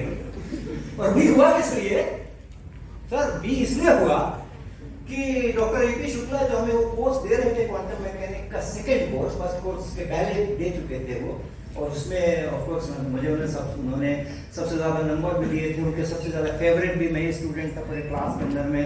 कोई चक्कर ही नहीं था क्वांटम मैकेनिक्स में बी लाने का, कोई चक्कर ही नहीं था। लेकिन मेरे फाइनल एंड सेमेस्टर एग्जामिनेशन के 15 दिन पहले, 2 वीक पहले, एक दिन सवेरे जब हम सोकर उठे तो हमें पता चला कि आज रात को पुलिस की रेड हो गई और एपी शुक्ला जी हमारे फिजिक्स के प्रोफेसर और भूषण लाल ध्रुपद जी हमारे मैकेनिकल इंजीनियरिंग के प्रोफेसर, इन दोनों सीनियर प्रोफेसर्स को पुलिस रात को 2 बजे अपने अपने घर से उठा के ले गई।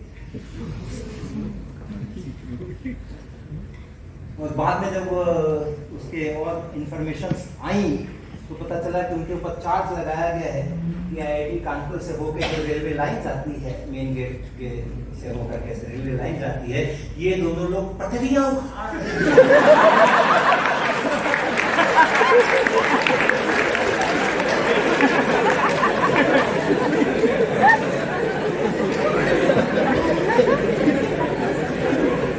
और ये पटरियां उखाड़ने वाले प्रोफेसर्स को जेल से तब तक नहीं छोड़ा गया जब तक कि पूरी इमरजेंसी लिफ्ट नहीं हो गई और इलेक्शन नहीं हो गए, तब तक पता नहीं 8 महीने 9 महीने उनको जेल के अंदर दोनों प्रोफेसर को रखा। तो आनंद फानंद में फिर एचएस मनी दूसरे प्रोफेसर को कहा गया कोर्स पूरा करना है बच्चों का। आप जानते हो, आप यहाँ तो जो प्रोफेसर के भीम होते हैं उसी के अनुसार ग्रेड मिलते हैं। जो प्रोफेसर चाहता है वैसे लिखना है आपको।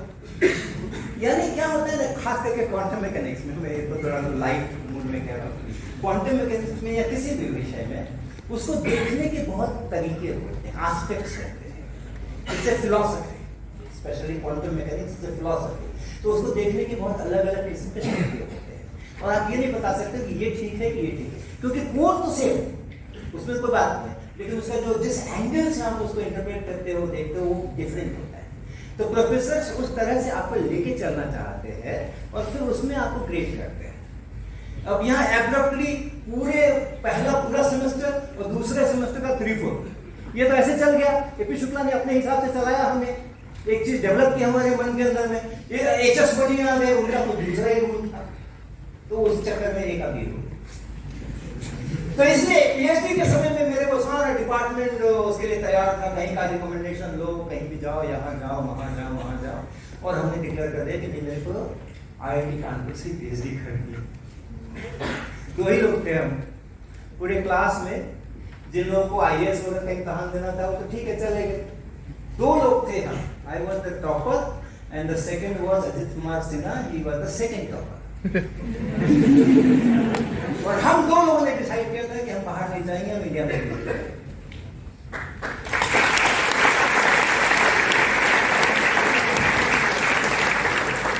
और इस तरह से हमने सत्यम शिवाजी को मौका दिया ये कहने का कि आईआईटी के अंदर में, डिपार्टमेंट ऑफ फिजिक्स के अंदर में सबसे कम समय में पीएचडी हरीश वर्मा जी ने।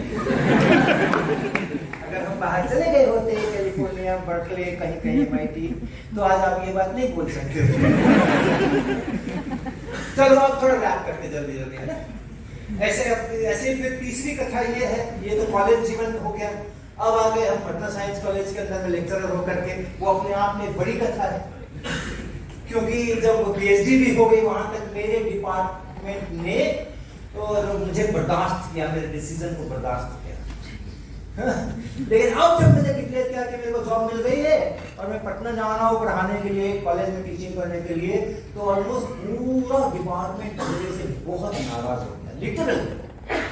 लिटरली हमसे बहुत नाराज हो गया। मेरे सुपरवाइजर ने बरसों मेरे से बात नहीं की और मुझको इतना समझाया गया उस समय में कि तुम अपना पूरा करियर बर्बाद कर रहे हो, जिंदगी बर्बाद कर रहे हो, तुमने ये है, तुमने वो है, तुमने आईआईटी में इतना अच्छा रिजल्ट भी किया है, सारे लोग, हम लोग सब लोग क्लोज सिस्टम है ना, तो सब लोग जानते हैं रिजल्ट अच्छा हो या ना हो, सब लोग जानते हैं कि किसमें क्या दम है। तुम पटना जाओगे, पटना में क्या रखा है, ना कोई रिसर्च का लैब है, ना कोई है, कोई वातावरण है वहां जाके क्या करोगे। बहुत मेरे को समझाया है, लेकिन जिद्दी बच्चा है, मानता नहीं, तो हम वहां चले गए। दैट वाज येट अव्यावहारिक निर्णय है, इम्प्रैक्टिकल डिसीजन। लेकिन उसी का देखो कैसे कैसे कहानियां चलती है।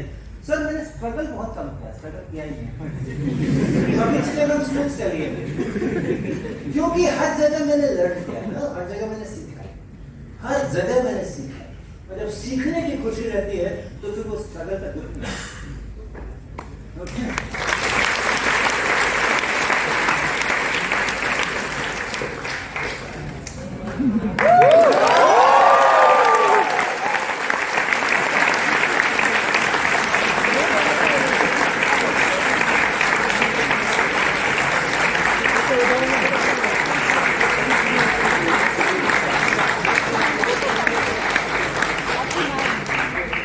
अगर मैं उस समय पटना साइंस कॉलेज नहीं आया होता तो ये स्लाइड आज यहाँ नहीं।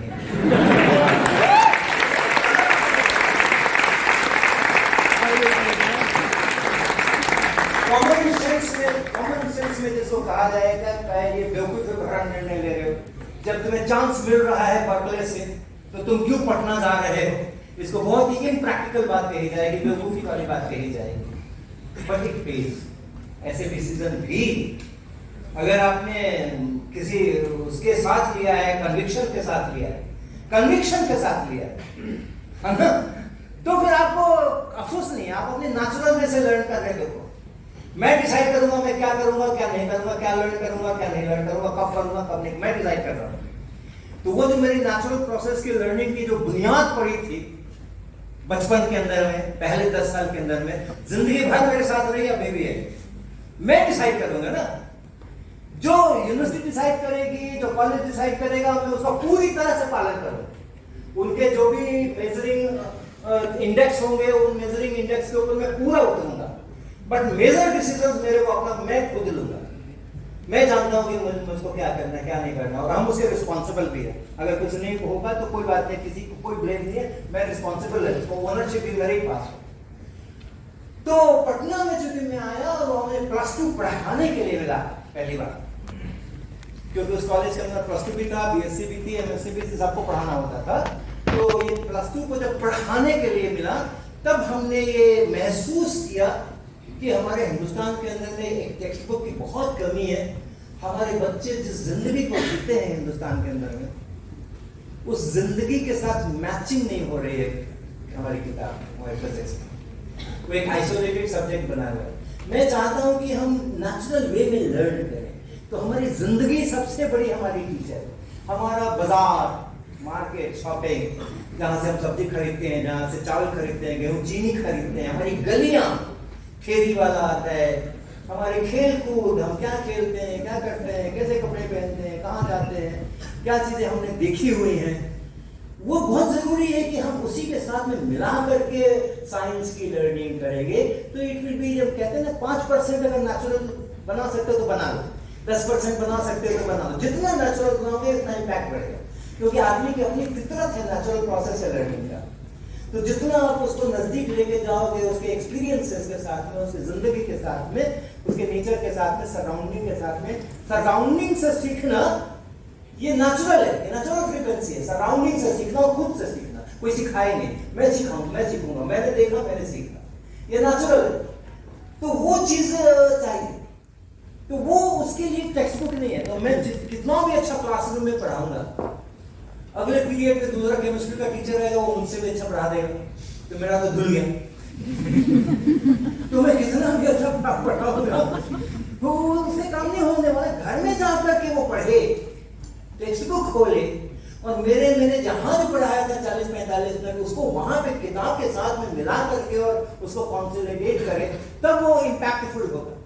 तो भले ही मेरी रेपुटेशन उस समय भी बहुत हाई थी कि एक जो नया वाला लेक्चरर आया है बहुत अच्छा पढ़ाता है, बट मेरे को संतोष नहीं था कि ना वो तो सभी पढ़ाते, वो तो सभी पढ़ाते हैं और सभी अच्छा ही पढ़ाते हैं। वास्तव में उस समय पटना साइंस कॉलेज के जो टीचर्स थे, इतने अच्छे टीचर्स थे कि मैं क्या बताऊं। लेकिन ये डिसीजन लेना कि ऐसा टेक्स्ट बुक नहीं आज तक आया इतने सालों के अंदर में, अब आएगा।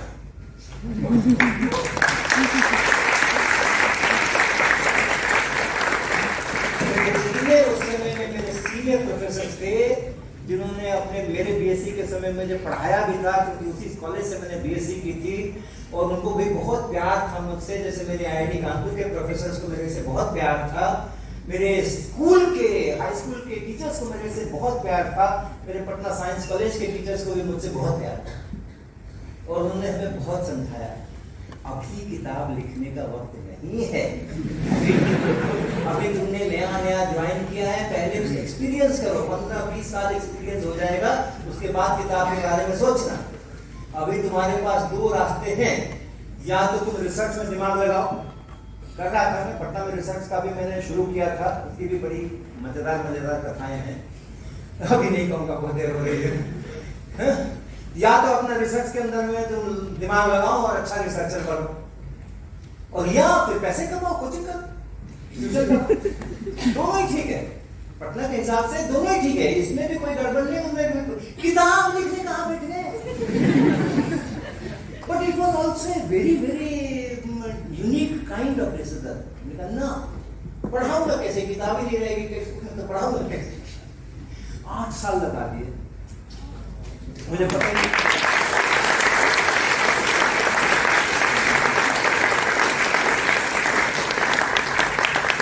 मुझे पता ही नहीं चला कि 8 साल लग रहे हैं कि 5 साल लग रहे, 6 साल लग रहे। सब लोग मुझे याद दिलाते थे, अरे 4 साल हो गए, कब किताब आएगी तुम्हारी, 5 साल हो गए, कब आएगी, लोग याद दिलाते थे।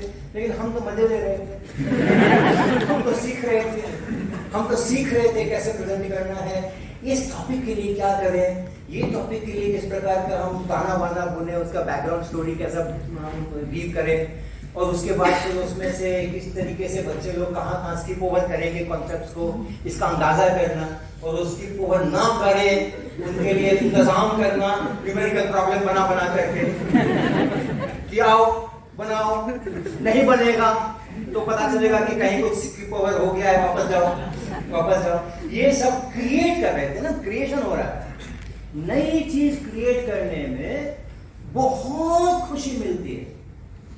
मेरे को कतई ही नहीं लगा कि हमें मेरा वक्त बर्बाद हो रहा है, कि मुझे स्ट्रेस हो रहा है, इतना टाइम हो गया अभी तक नहीं बना, कतई मेरे को कोई स्ट्रेस कभी नहीं हुआ। 8 साल गुजर गए कैसे मजे के अंदर में, और कॉन्सेप्ट्स ऑफ फिजिक्स फाइनली तैयार हो गया।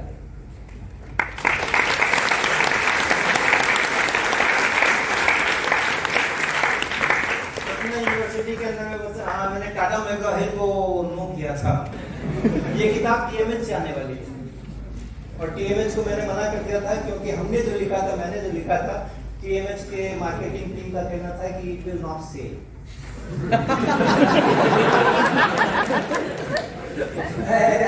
In a very serious meeting, because they did want to publish it. उनको पता था कि उन्होंने एकेडमिक रिव्यूज कराए थे मेरे चैप्टर्स के, और रिव्यूज बहुत स्ट्रॉन्ग थे। उनको पता था कि ये कोई यूनिक टाइप की किताब है, बहुत अच्छी किताब है, और बहुत अच्छी किताब है, और लोगों ने, सभी प्रोफेसर ने जहाँ रिव्यू कराया था, बहुत फैंटास्टिक कमेंट्स लिखे थे, दे न्यू इट।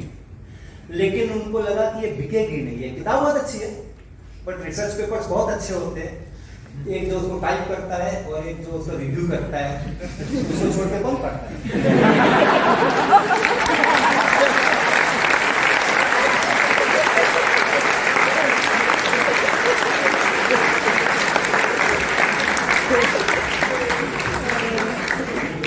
बहुत अच्छी किताब लिखे होंगे, अच्छी बात है, लेकिन सेल ही नहीं होगी तो क्या फायदा छापने से, पैसा लगेगा उसके अंदर में, टीए में हो गया बिजनेस। तो उन्होंने उसको मना कर दिया था कि ऐसा तो नहीं होगा, बल्कि उन्होंने मेरे लिए बहुत होमवर्क किया था। उन्होंने 8-10 सजेशंस मेरे लिए लिख के रखे हुए थे कि ऐसे मॉडिफाई करो, ऐसे चेंज करो, इसका इस तरीके से ओरिएंटेशन बदलो, ये करो वो करो, मेरे लिए उन्होंने लिख के रखा था। मुझे समझाया बहुत उन्होंने भी। तो उन्होंने कहा क्या आप 8 साल के बाद तो मैन्युस्क्रिप्ट दे रहे हो, इतना तो आपने टाइम अपना खर्च किया है, और वो प्राइम यूथ का टाइम 30s में था, मैं उस समय जब ये किताब लिख रहा था मैं, तो ये प्राइम यूथ का टाइम आप अपना इतना, जो आपका सबसे ज्यादा कंस्ट्रक्टिव जो टाइम है वो आपने इसमें लगाया है, और 1000 बच्चों को भी नहीं अगर हाथ में गई तो क्या फायदा हुआ आपके 8 साल की मेहनत का। बहुत तरह से समझाया, लेकिन हमें तो अपने विद्यार्थियों पर पूरा विश्वास था। हमें आगे क्यों नहीं पढ़ेगा, तो कहते अरे आजकल भाई कौन पढ़ता है, सब इम्तिहान के लिए पढ़ते हैं, हमने कहा अच्छी चीज कभी देख के देखी है पढ़ने की?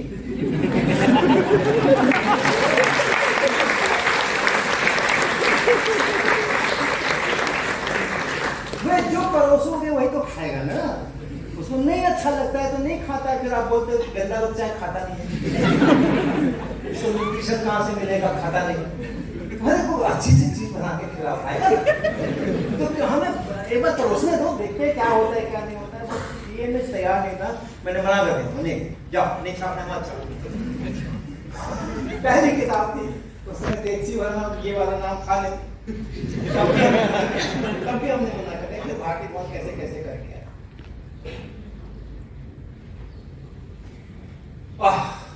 ये तो थोड़ी सेंसिटिव बात है।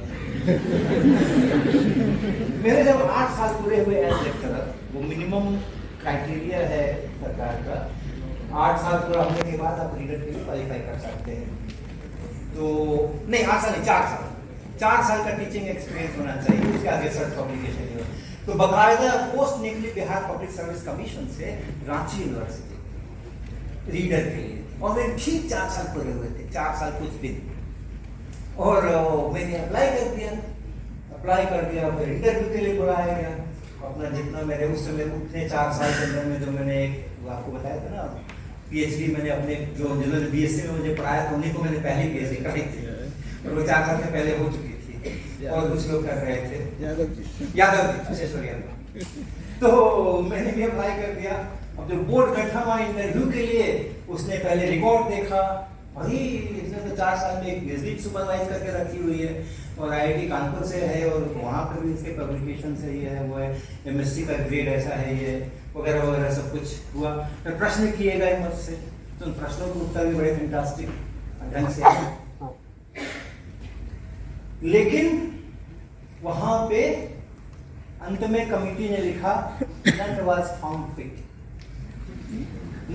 found fit। फिर अंदर की कहानी जब मुझे पता चली, कुछ लोग तो अपने भी रहते ना यहाँ तो अंदर की कहानी जब पता चली तो मालूम पड़ा कि उनके जो हेड ऑफ द डिपार्टमेंट थे यूनिवर्सिटी के, जहाँ मेरी पोस्टिंग बनी थी रांची, वो इंटरनल एग्जामिनर और बाकी सब एक्सटर्नल एग्जामिनर, सारे बाकी सब एक्सटर्नल एग्जामिनर थे कि इसको लो, ये बहुत अच्छा है, इतना अच्छा एप्लीकेशन नहीं मिलेगा, जितने भी लोगों ने अप्लाई किया था। और हेड के दिमाग में 3-4 लोग थे कि उन्हीं में से किसी को लेना है, और दोनों अड़ गए। हेड ने कहा कि इनके अलावा हम किसी को लेने नहीं देंगे, और बाकियों ने कहा कि हरीश वर्मा को छोड़ के किसी को हम नहीं लेने देंगे। तो अंत में हो गया none was found. Official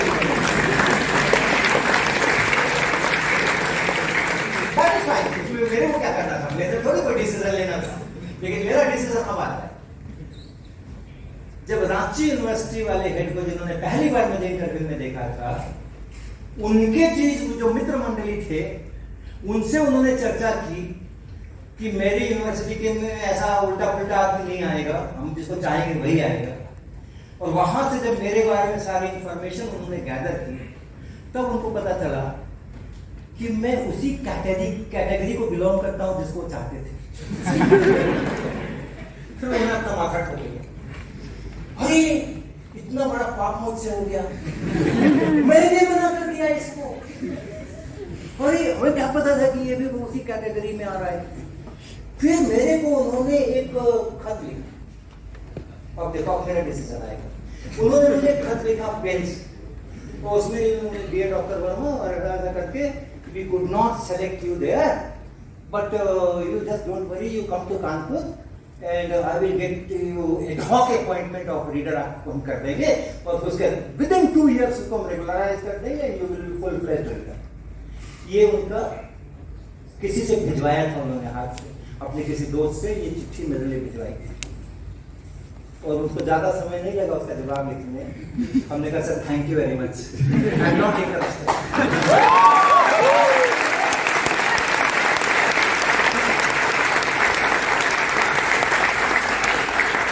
Bihar के इतिहास में कम से कम पहली बार होता है कि कोई लेक्चरर 4 साल के अंदर में इंटरव्यू से रीडर बना है। बिहार के पूरे इतिहास में शायद पहली बार होता है 4 साल का लेक्चरर रीडर बन जाए, कभी नहीं हुआ था। और आगे भी नहीं होगा शायद।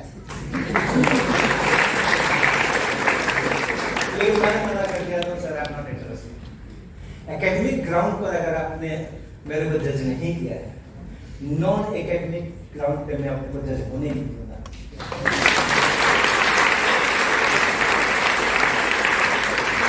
मैंने कंटिन्यू किया, मैंने पटना साइंस कॉलेज में आज लेक्चरर कंटिन्यू किया। छोड़ो क्या क्या करना है रीटर लेके, मुझे पढ़ाने को मिल रहा है, अच्छे बच्चे आ रहे हैं। पटना साइंस कॉलेज में सब एक से एक बढ़िया बच्चे आते थे।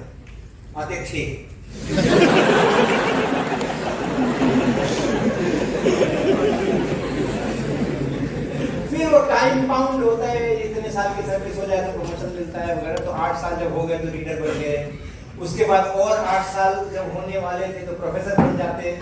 हाँ, उसके 1 साल पहले मैंने IIT से पूछा कि पटना में जो काम मुझे करना था, जो सोच के मैं पटना गया था, किया मैंने।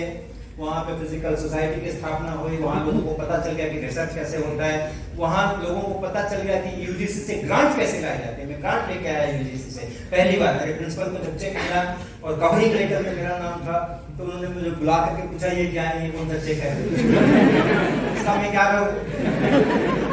तो वहाँ रिसर्च कैसे होते हैं, गवर्नमेंट क्या क्या ग्रांट देती है, वहाँ के सब स्टूडेंट्स को बताया हमने, फैकल्टी को बताया, सिस्टम डेवलप किया, कर लिया, बहुत काम किया मैंने।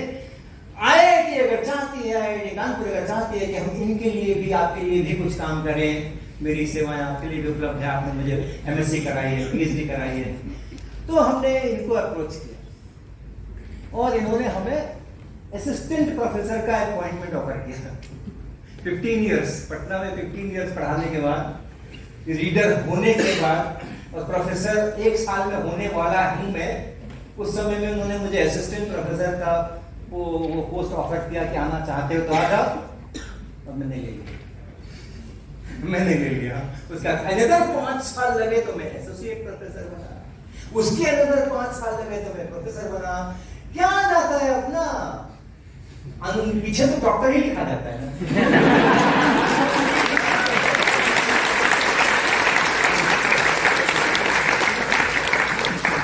मेरे को चार्ज क्या था कि पटना से जितना मैं सीख सकता था सीख लिया। कॉन्सेप्ट्स ऑफ फिजिक्स उसे सीखने का नतीजा है ये।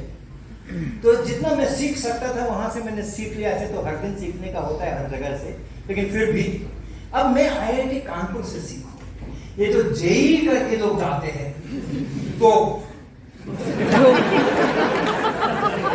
जरा ऊपर भी देखते हैं पढ़ा करके, कुछ और सीखेंगे, कुछ नया सीखेंगे। तो वो एक एक्सपीरियंस नया लेने का। और फिर IIT कानपुर में ऑलरेडी मैंने रिसर्च किया हुआ था, तो रिसर्च के लेवल के ऊपर भी कुछ और नया करेंगे ये करके, और हमने IIT कानपुर में आने के लिए अप्लाई किया।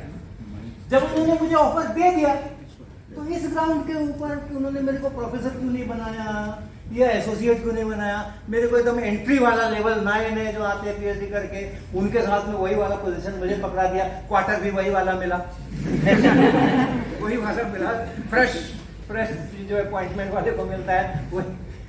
क्या फर्क पड़ता है, मैं जो सोच करके आया था वो पूरा हो रहा है ना।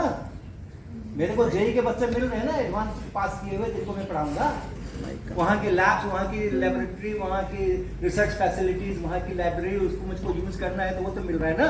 बंद कर दूं?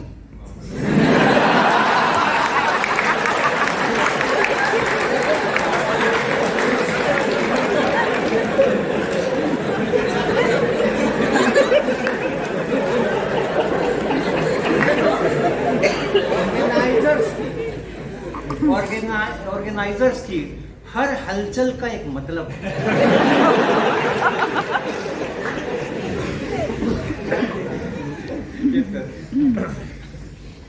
तो वो तो क्या फर्क पड़ता है।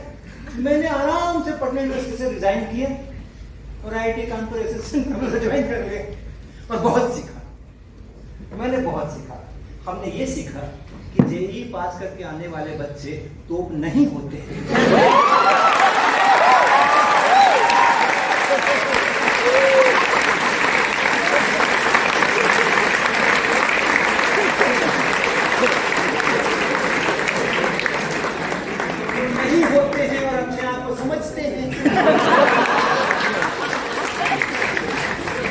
उनको कैसे बस में लाना वो भी सीखा। स्कूल सिस्टम में जो 9, 10, 8, 9, 10, 11, 12 की पढ़ाई होती है उसके अंदर में बहुत फ्लॉज है। जो हमारे जेई पास करके जो इतनी कठिन परीक्षा दी जाती है और जिसका इतना शोर शराबा है, उन बच्चों का जो नेचुरल टैलेंट है समझने का, सीखने का, जानने का, याद बहुत सारी चीज़ें की हुई होती हैं, लेकिन एक नई सिचुएशन सामने आ जाए तो क्या करें? इसके अंदर उनका कॉन्फिडेंस बहुत लो है, बहुत लो है, और इसलिए हमेशा स्ट्रेस में रहते हैं, हमेशा दिमाग खराब रहता है उनका। और उसमें या तो बहक जाते हैं, डिस्ट्रैक्शन भी कम नहीं, या तो बहक जाते हैं, और नहीं बहकते तो फ्रस्ट्रेट हो जाते हैं। तो ये सब वहाँ पे मेरे को समझ आया, वो सीखा मैंने वहाँ सिस्टम में जा करके 2, 4, 5 सालों के अंदर में। फिर हमने कहा ना, अपने को स्कूल सिस्टम में भी जाके इंटरवेन करना पड़ेगा। तो करीब 2001 से 1994 में मैंने एंटर किया था। 5-6 साल समझने में, प्लान करने में लगा। 2001 के करीब से हमने एकदम फोकस किया कि आईआईटी का जो मैंडेट है मैं पूरा करूँ, सारी क्लासेस, सारा रिसर्च, पीएचडी, लैब मेंटेनेंस सब करूँगा। बट जैसे उस समय इमरजेंसी के समय में गाँव में जाकर के काम किया करता था, अब मैं स्कूल के सिस्टम्स में जाकर के उनके टीचर्स के बीच में काम करूँ, और हमने वो काम शुरू किया, और वो पिछले 20 सालों से 21 सालों से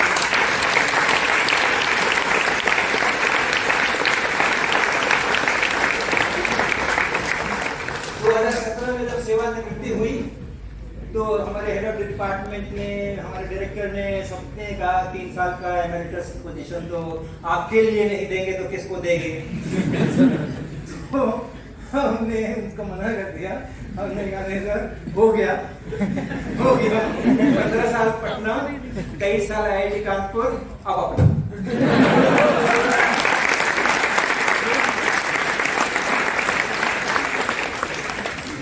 ये सब कहानियां आपको मैंने सुना दी। ये स्मॉल एक्सपेरिमेंट्स, बिग लर्निंग, ये सब अजीब अजीब कैची टाइटल्स बना करके हम स्कूलों में जाया करते हैं, स्कूलों के टीचर्स के साथ में बातें करते हैं, और उनको सीखने का जो सुख होता है ना, उसका अनुभव कराया। हमारे टीचर्स अच्छे हैं, हमारे स्कूल के टीचर्स खराब नहीं है, गवर्नमेंट स्कूल के टीचर्स और भी अच्छे हैं। मैंने गवर्नमेंट स्कूल के टीचर्स के साथ में सीरियसली पिछले 6-7 साल से काफी काम किया है, और हमने देखा है कि अगर आप अच्छी चीज परोसोगे ना तो ज्यादा लपक करके लेते हैं। प्राइवेट वालों के होता है, परोसोगे कि फिर आलोचना करोगे तो अलग बात। शिक्षक सारे अच्छे, मुश्किल क्या है कि उन्होंने अपने बीएससी एमएससी के समय में ये लर्निंग का सुख पाया नहीं। उन्होंने अपने बीएससी एमएससी के समय में, क्योंकि आईआईएससी और आईआईटी से तो किया नहीं है जो आज स्कूल में टीचर है, एक क्या हुआ ना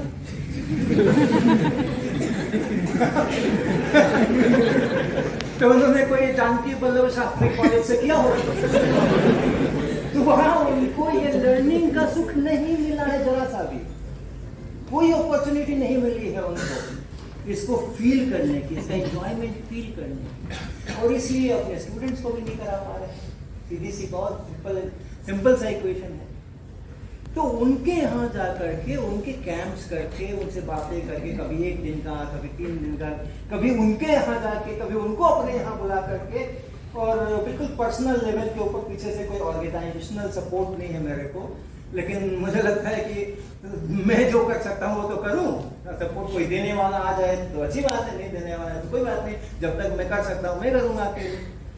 तो हमारी जो छोटी सी टीम है शिक्षा सोपान की, थोड़ी सी, एक 8-10 लोग हम लोग हैं, और मेरे अलावा कुछ आईआईटी कानपुर के फैकल्टी मेंबर्स जुड़े हैं, उतना शिद्दत से नहीं जुड़े हैं जितना मैं जुड़ा हूँ, लेकिन हाँ जुड़े हैं, कई सारे जुड़े हैं। और उसके बाद 6-7-8 हमारे उसी प्रकार के बच्चे हैं जो रंजीत का बता रहे थे, पिताजी रिक्शा चलाते हैं, किसी के पिताजी बस के ड्राइवर हैं, ठीक है। आस पास की लोकल कम्युनिटी जो है उसमें जो बच्चे अच्छा रिजल्ट कभी नहीं किया और कभी हाई ग्रेड्स नहीं लाए, लेकिन मैं जानता हूँ कि क्षमताएं किसके अंदर में कितनी हैं, जबरदस्त सभी में होती है क्षमताएं, केवल मन का बात है कि कौन कितने मन से उस काम को लेता है, उत्साह से लेता है, कॉन्फिडेंस के साथ लेता है। ये हम लोग 6-7-8 लोग मिलकर के चला रहे हैं, और आज की तारीख में 30 ऐसे शहर हैं जहां कम से कम एक टीचर ऐसा इंस्पायर हुआ है कि अपने सारे स्कूल के रिस्पॉन्सिबिलिटीज को पूरा करें, सिलेबस भी खत्म करना है और अटेंडेंस भी लिखनी है और सारा करके 1 टीचर 1 लैब का मैंने कॉन्सेप्ट दिया था। 30 जगह पर आज 1 टीचर 1 लैब लोगों ने अपनी अपनी एस्टैब्लिश की।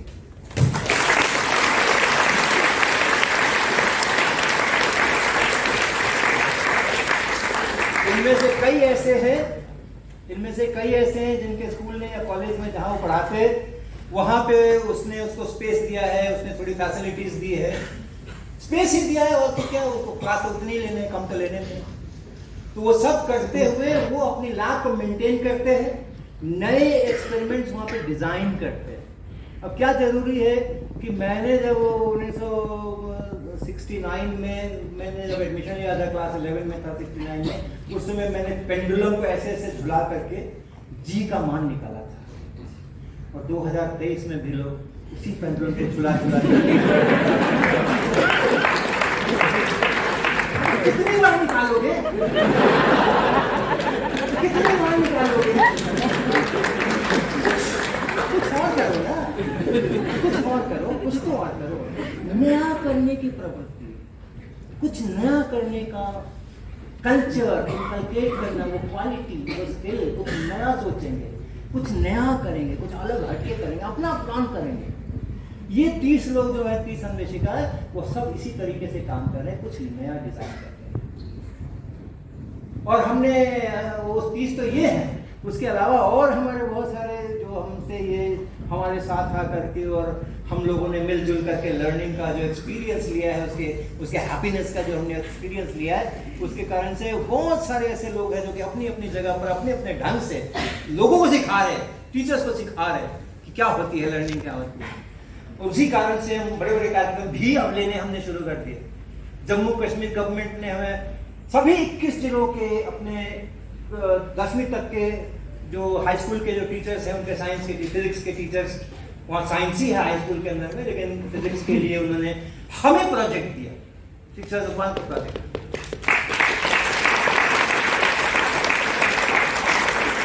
कब किया? 2016 में, जिस समय जम्मू कश्मीर में टेररिज्म अपने सबसे बड़े उफान पर था, पीक पर था, उस टाइम पर। और हमारी टीम के लोग वहां जाकर के, जम्मू जाकर के, श्रीनगर जाकर के, एक दफा तो जम्मू में जब हम लोग कर रहे थे, मैं भी था उसके अंदर में, भम भम की आवाज आई, तो आई होगी, हमारा चलता रहा क्लास, खत्म करके जब वापस अपने होटल पे आए तो टीवी पे उसी का पूरा दिखा रहे थे, ये ब्लास्ट हुआ और इतने यहाँ घायल हो गए। और वो जगह जो थी, जिस आवाज सुनी थी ना बम बम हमने, वो हम जहाँ पढ़ा रहे थे उससे केवल 3 किलोमीटर दूर जहाँ वो हमला हुआ था, आतंकवादी हमला हुआ था। लेकिन सभी 21 जिलों के लिए 21 वर्कशॉप हमने जम्मू कश्मीर में उस समय में 2016 में जवाहर नवोदय विद्यालय ने इस साल हमें कहा कि आप उनके 7 ट्रेनिंग सेंटर्स हैं देश के अंदर में, 7 सेंटर्स पर आप एक एक प्रोग्राम जरूर दीजिए इस साल के 2-3 महीने के अंदर में। तो अभी अगस्त सितंबर अक्टूबर में हमारी टीम ने वो पूरा प्रोग्राम सफलतापूर्वक पूरा किया। इसके पहले केंद्रीय विद्यालय वालों ने 2 साल तक अपने सारे पीजीटीज जो थे फिजिक्स के हमसे ट्रेनिंग करवाई। उनका कहना है कि ये ऑन एंड अबव है, जो हमारे सिस्टम में जो ट्रेनिंग होती है वो तो होती ही रहेगी, होती है, अभी भी हो रही है, इस साल भी हो रही है। लेकिन हमें पता है, उनके कमिश्नर भी फिजिक्स केमिस्ट्री है विनायक गर्ग, हमें पता है कि उस ट्रेनिंग से कुछ होने वाला नहीं है। इसलिए आप ट्रेनिंग दो और 7 सेंटर पर एक एक वो अपने पूरे प्रोग्राम के अलावा उन्होंने मेरे लिए प्लान किया। तो हम लोग जो है जो उठा देते हैं झंडा, तो पूरा करके छोड़ते हैं झंडा।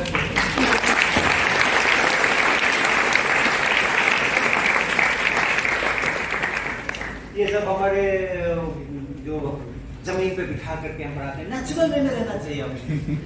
मेरे YouTube में सबसे ज्यादा देखा जाने वाला जो वीडियो है, सबसे ज्यादा मेरे में, हम दूसरे से तुलना नहीं करेंगे तो बहुत बहुत मिलियंस वाले हैं हम तो छोटे मोटे, लेकिन मेरे जो वीडियोस है सबसे ज्यादा जो देखा जाने वाला वीडियो है, कुछ 30 लाख 35 लाख व्यूज शायद होंगे, कुछ दिन पहले देखा था तो 27-28 लाख थे। उसमें क्या है कि हमारे बच्चे एकदम ओपन में, खुले, इधर खेत वेत वाले पेड़ वेड़ लगे हुए हैं, और उसी में हमने उनको स्टूल डाल के बिठा रखा है और आगे में एक वो पोर्टेबल वाला बोर्ड लगा के हम वहीं खड़े के चिड़िया चींची कर रही है, कौवा काँव काँव कर रहे हैं और हम अपना भाव भाव कर रहे हैं। तो हमारे ऐसे ही होते हैं, जब आप यहाँ देख रहे हो नहीं दिख रहा होगा तो बत्ती जल रही है, लेकिन जमीन पे बैठे हैं, इधर उधर हैं, बाहर हैं, अंदर हैं, कहीं कुछ कर रहे हैं। ये मेरा जो घर है उसका नाम है सोपाना और ये हमारा उसका एड्रेस है 12/1/3 नंदपारी IIT कानपुर। IIT कानपुर जो कि पोस्ट ऑफिस है इसलिए वो IIT कानपुर है, ऐसा मत सोचना कि उनसे मेरा कोई रिश्ता है। जब रिश्ता था और अंधकार को क्यों धिक्कार, ये अच्छा है एक दीप जलाए जो नीचे लिखा हुआ है।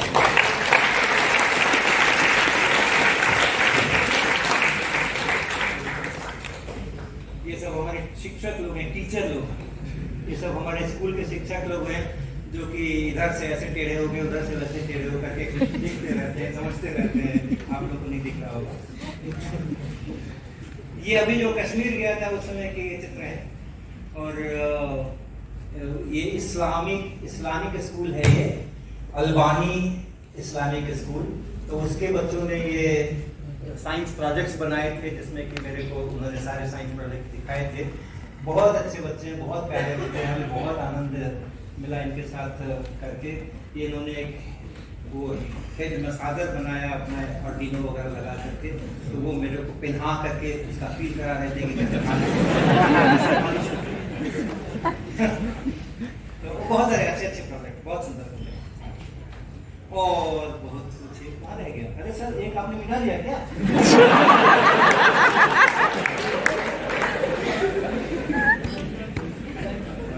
लास्ट स्लाइड है वो यहाँ गायब है। वो ये दूसरा ये अंतिम कथा ये थी अनकॉमन डिसीजंस वाली कि सर ने बोला ऐसे भाषण नहीं देना, PPT बना के लाना। और हमने PPT बनाई नहीं, हम तो ऐसी बातें करने के लिए आए थे। लेकिन उन्होंने जब बताया कि PPT बनाना है, कल लिखा इन्होंने मेल मुझे कि आप PPT बना के लाओगे। तो आज सवेरे 3 बजे से 5 बजे तक मैं ये PPT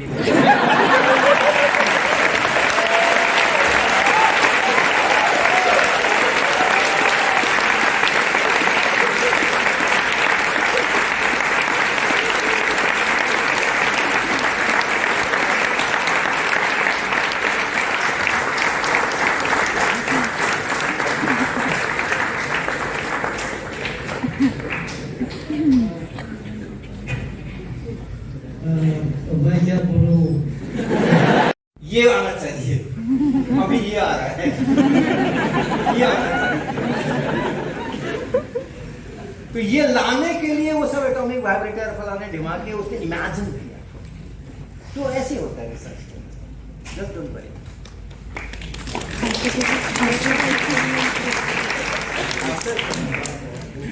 क्या आपकी सीखने की इच्छा ही एक कारण था जो आपको इतने लंबे समय तक प्रेरित करता रहा कि समाज के निर्माण के लिए काम करते हैं, या कुछ जिंदगी में बहुत उतार चढ़ाव भी आते हैं? तो बिल्कुल बताना चाहूँगा। सीखने की इच्छा नहीं कहूँगा मैं, सीखने की इच्छा नहीं कहूँगा, सीखने का एंजॉयमेंट कहूँगा। इट्स नॉट कि मेरे को सीखने की इच्छा है, वैसे भी इंटरप्रेट कर ही सकते, बट ये था कि सीखने में जो कि मजा आ रहा था, सीखने में जो कि खुशी मिल रही थी, कुछ भी हम नया कुछ अपनी तरफ से सोच करके आते हैं, इट वर्क्स, तो उसका जो हैप्पीनेस है ना, इट्स लाइक डिवाइन हैप्पीनेस, तो दैट ड्राइव्स। ओके सर हम लोग जैसे आप बताया कि आप अपने लड़की के टाइम इतना सब कुछ करके भी 10 से चीजें करते हैं और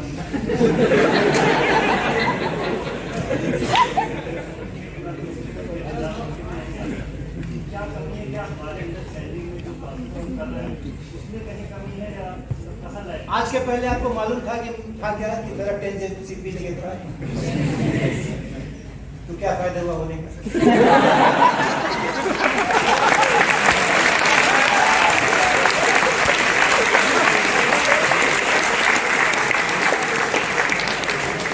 नहीं होने का क्या नुकसान? मालूम नहीं था, पहले नहीं था, पहले हमारे रिजल्ट खराब आते थे, क्या फर्क, कुछ फर्क नहीं पड़ता है। It all depends what you have done, create that।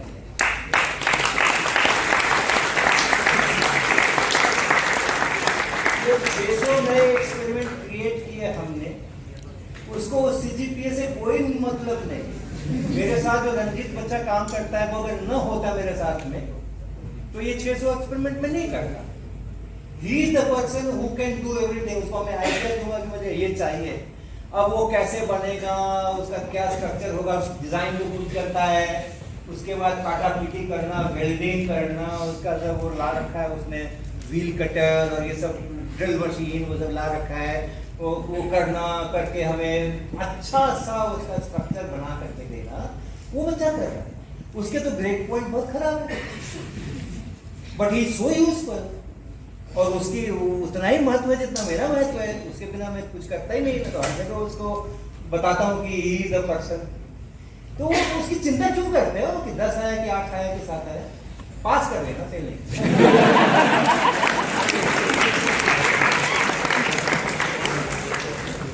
Sir आपके इतने सालों का टीचिंग एक्सपीरियंस है, आपने इतनी चीज किया सर, अब जैसे आप न्यू जनरेशन को कोई लेसन देना चाहोगे तो आपका लाइफ लेसन क्या है? एक ही है, बहुत छोटा सा है, हैव कॉन्फिडेंस इन योरसेल्फ।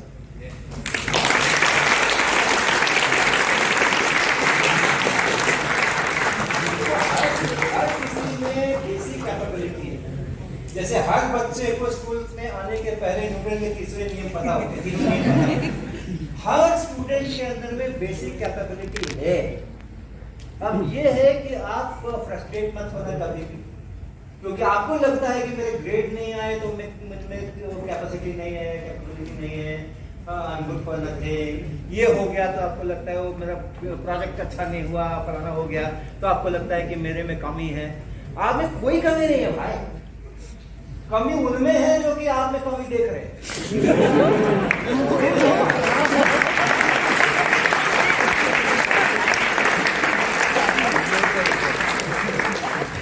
मेरे घर में मेरा भतीजा है, उसने जेई का इम्तहान दिया, रुड़की यूनिवर्सिटी और जेई का, और बीआईटी में सर का 3 एग्जाम दिए उसने। ये बात है हो गई लेट 70s की, 80s की, तो 80s की बात है। तो IIT में उसका सिलेक्शन नहीं हुआ, फेल हो गया। और लेकिन लड़का बहुत अच्छा था, उसने प्रेजेंटेशन बहुत अच्छी की थी, तो तमाम दूसरे लोगों को सब IIT वाले जेई के प्रॉब्लम सॉल्व कराता रहता था, सिखाता रहता था, उसका खुद का ही है। ओके, तो सब लोगों ने उसको बहुत आश्चर्य भी सभी को हुआ, बिकॉज पीपल वर थिंकिंग कि इसको बहुत हाई रैंक आने वाला है, विदिन 100 वगैरह आने का उसका चांस है, सब लोग सोचते थे।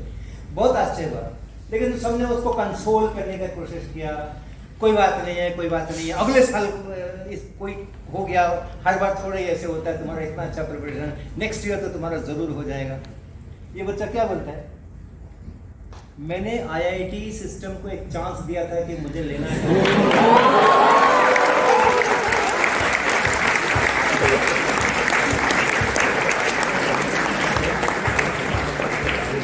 IIT has failed to capitalize on that. And I am not going to give them any second chance. तो मैं BIT में चला जाता। उसने वहाँ से बीटेक किया, फिर कहाँ से MS किया, क्या किया। 6-7 साल के बाद वो अपनी माइक्रोसॉफ्ट कंपनी के एक उसके क्या बोलते हैं, जो भी बोलते होंगे, हाई पोस्ट होते होंगे, उसके तहत IIT कानपुर आकर के, और IIT कानपुर के बीटेक कंप्यूटर साइंस के बच्चों का, जिन्होंने अपने 4 साल पूरे किए, उसका उसने टेस्ट लिया, इंटरव्यू लिया।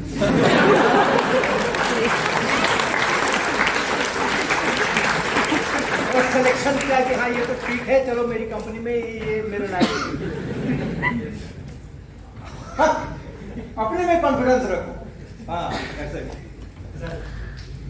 Okay, we'll take 2 questions. Yeah, go. Sir आपने जो बोला कि टाटा मैकने ने आपका रिव्यू करके बोला कि वो मार्केट में सही है, इस आवाज जो बोला इसका इंफॉर्मेशन। हाँ है ना, वो तो पूरा 45 मिनट तक हमारी उनकी बहुत अच्छी बातचीत हुई है, और 45 मिनट तक उन्होंने मुझे समझाने की कोशिश की है, और मैं नासमझ बच्चा नहीं समझा। पहला था उनका कि आपकी किताब के कवर पे या इनर कवर पे कहीं ये नहीं लिखा है कि it is meant for home. तो मेरी मार्केटिंग टीम इसको लेके कहाँ जाएगी? स्कूल के टीचर के यहाँ जाएगी, कोचिंग के टीचर के यहाँ जाएगी, कॉलेजेस, डिग्री कॉलेजेस में जाएगी, इंजीनियरिंग कॉलेजेस में जाएगी, जो लोग आईएएस का प्रिपरेशन कर, कहाँ जाएगी? मार्केटिंग टीम कहाँ जाएगी? तो सबसे पहला ऑब्जेक्शन तो ये था कि इसका नाम बदलो। ये क्या कॉन्सेप्ट सब फिजिक्स लिख के छोड़ दिया। फिर अंदर में था कि भाई फिजिक्स की अगर किताब है तो जो सवाल आए हैं उसमें आपने जरूर अच्छे अच्छे सवाल लिए होंगे, अच्छे अच्छे एग्जामिनेशन वाले, तो आप वहाँ पे उसको एक्नॉलेज करो कि कौन से साल का, कहाँ किसका है। एक भी नहीं लिखा हुआ है पूरी किताब में कि ये 1992 का सवाल इसका आईआईटी का है या इसका है या नीट का है। नीट तो नहीं था उस समय में, जो भी मेडिकल एग्जाम्स होते होंगे। तो कहाँ से लिए हैं आपने? यूनिवर्सिटी से अगर लिया है तो यूनिवर्सिटी का नाम लिखो आपकी दिल्ली यूनिवर्सिटी में इस साल में। ऐसे ऐसे करके उनके कई सारे पॉइंट थे कि उनकी मार्केटिंग टीम को बोलने के लिए कुछ चाहिए ना। मार्केटिंग टीम इज कंफ्यूज कि हम जाके मार्केट में क्या बोले। तो that was the main problem. आपका जो डिस्कोर्स और डायल आपका नीचे, मतलब इसका कोई रीजन आपका यानी इसका कारण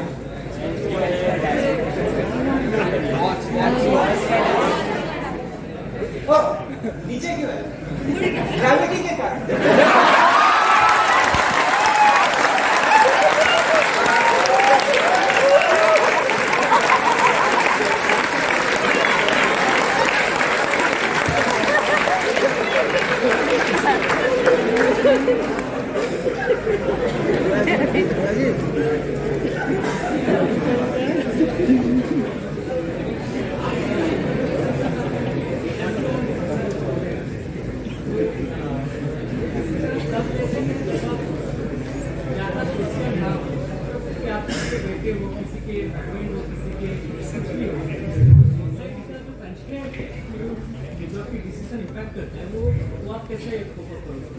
इनका प्रश्न था कि most of us are constant by immediate surrounding society.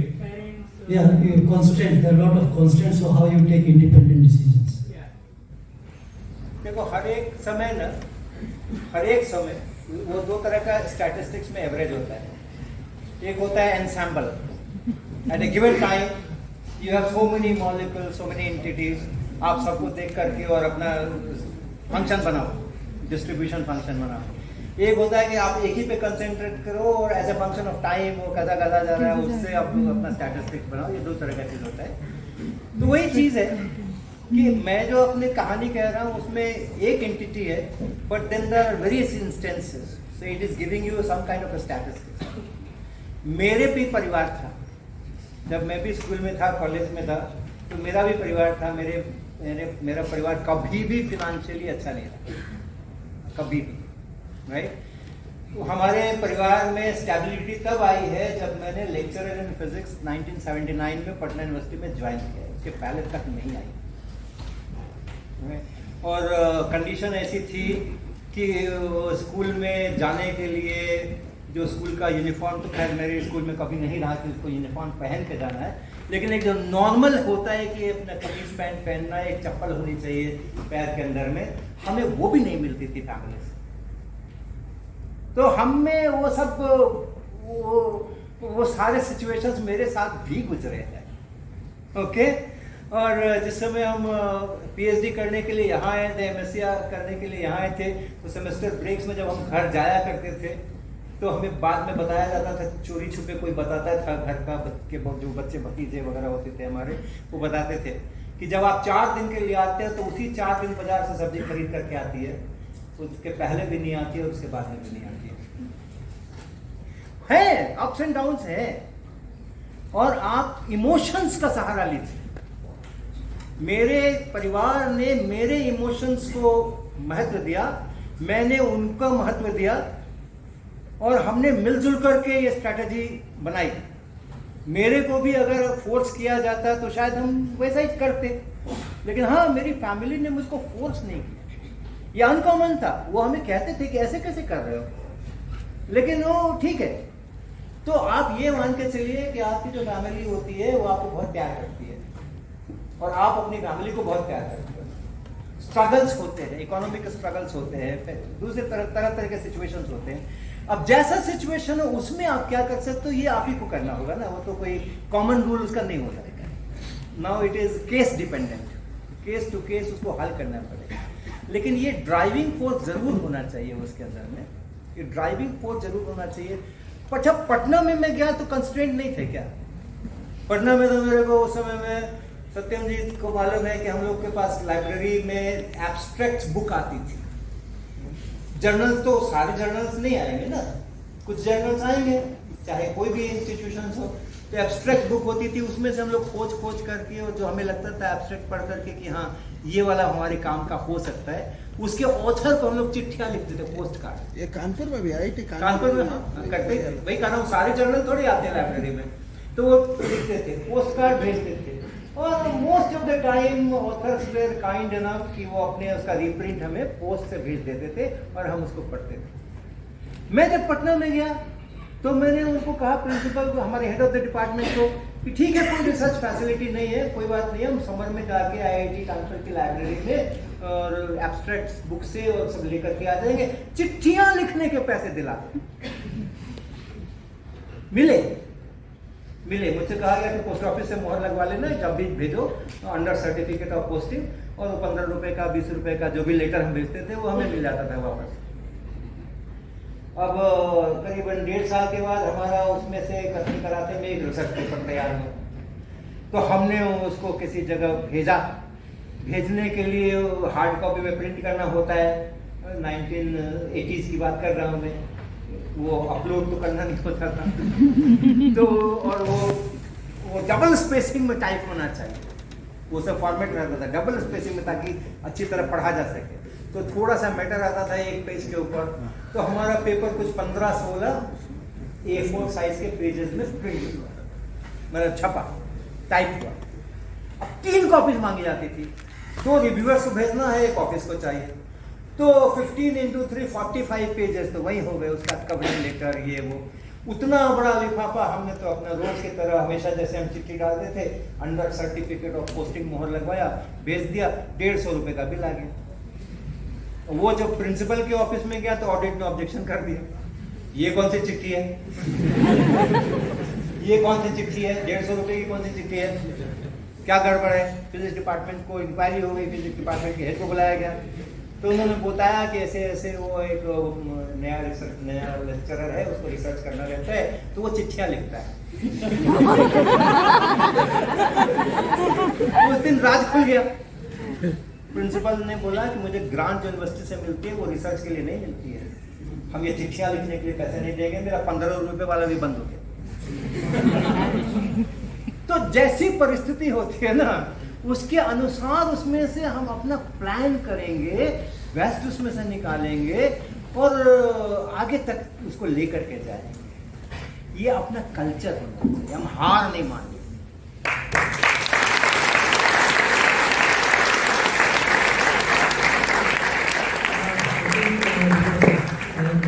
We have to stop it. Professor Verma ने 2 घंटे